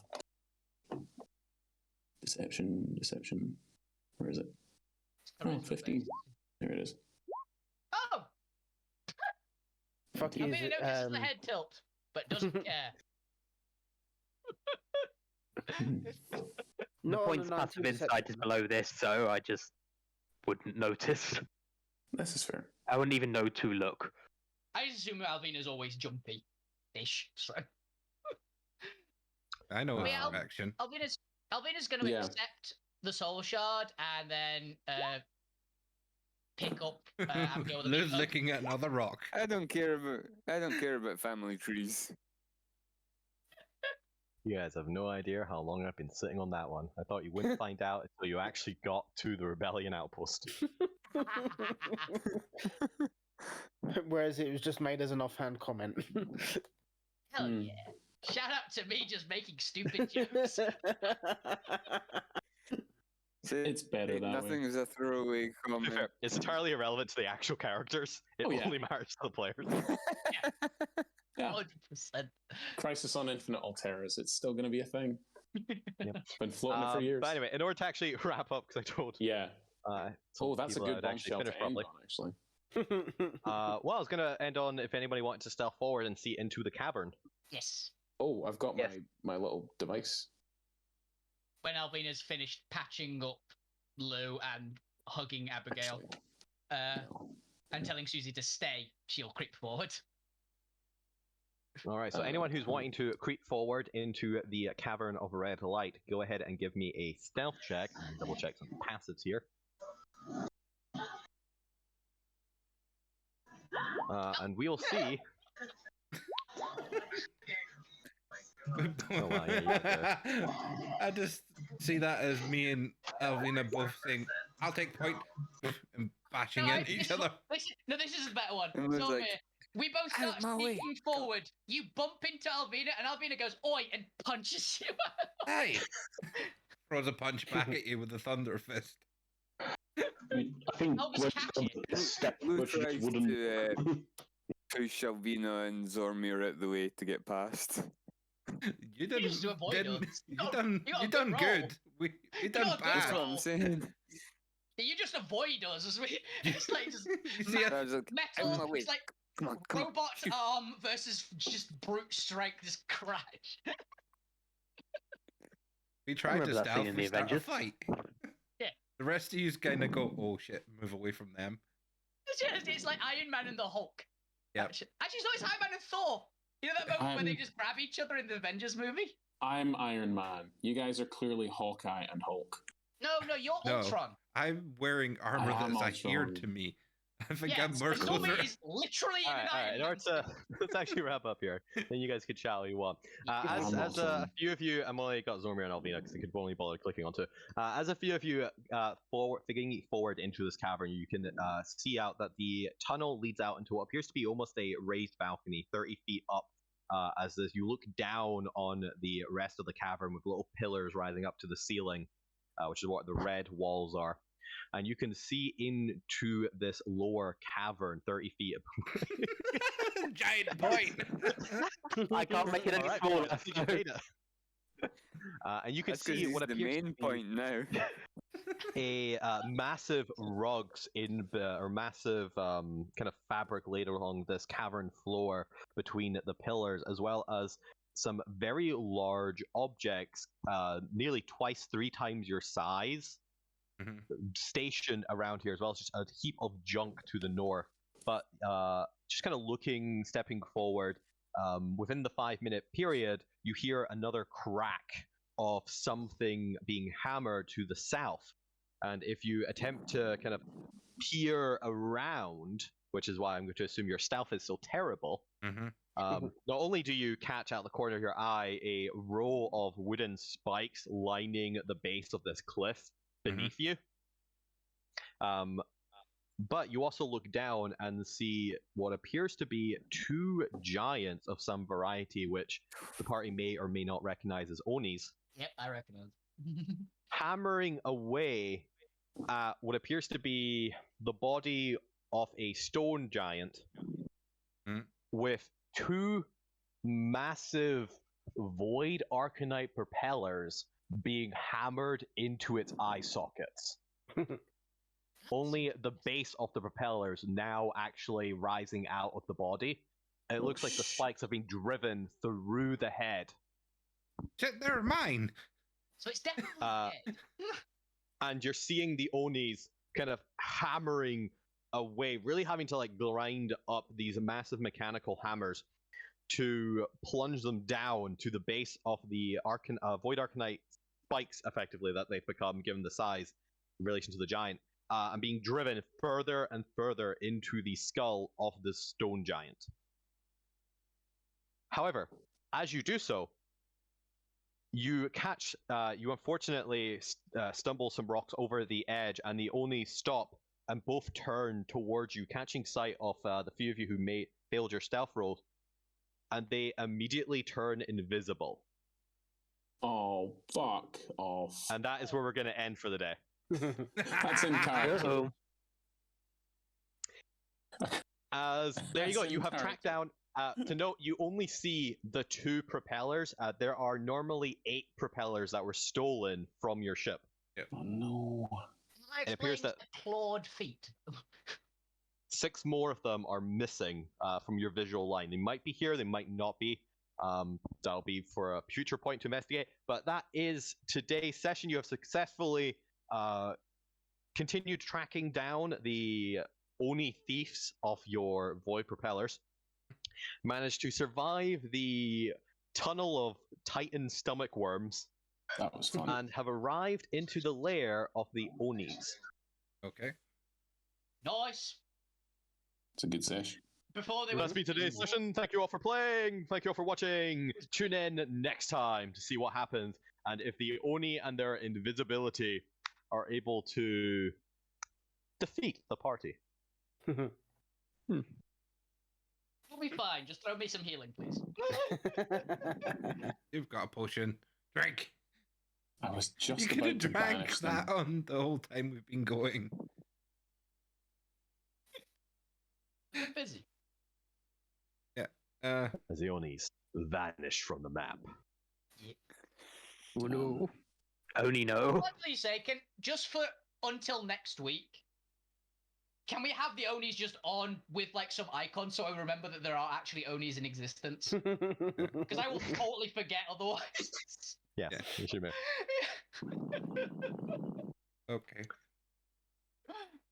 Like, we have seen that they exist, is the main point for it. Yeah. Oh. Each creature you can see, that sucks. Yeah, you can't see him. Each Yeah, creature most you spells can see, require. Yeah. Like, fuck off. that's why Each invisibility is so creature you can powerful. see, Yeah. God damn. Yeah. It's More actually why importantly- I checked my sword to see if it does anything with invisibility, because it does a lot of detection things, but not invisibility. Oh, Chris, how far away were they? Far enough away that you can't counterspell. Fuck. I'm Yeah. actually surprised it was a spell. I thought Onis could just do that. They can cast out a will with no material components, but I think they do actually still do the verbal and somatic. Neat. Damn. Right. But yeah, Everyone want to guess say that was- bye from this stream? yeah. So, actually, yeah, you should do the sign off first for the reason we talked about, Bob. Yeah. Well, See you later. we're See ya. Bye. Bye. Bye now. Vader's watching you. Yeah. You went, Bob?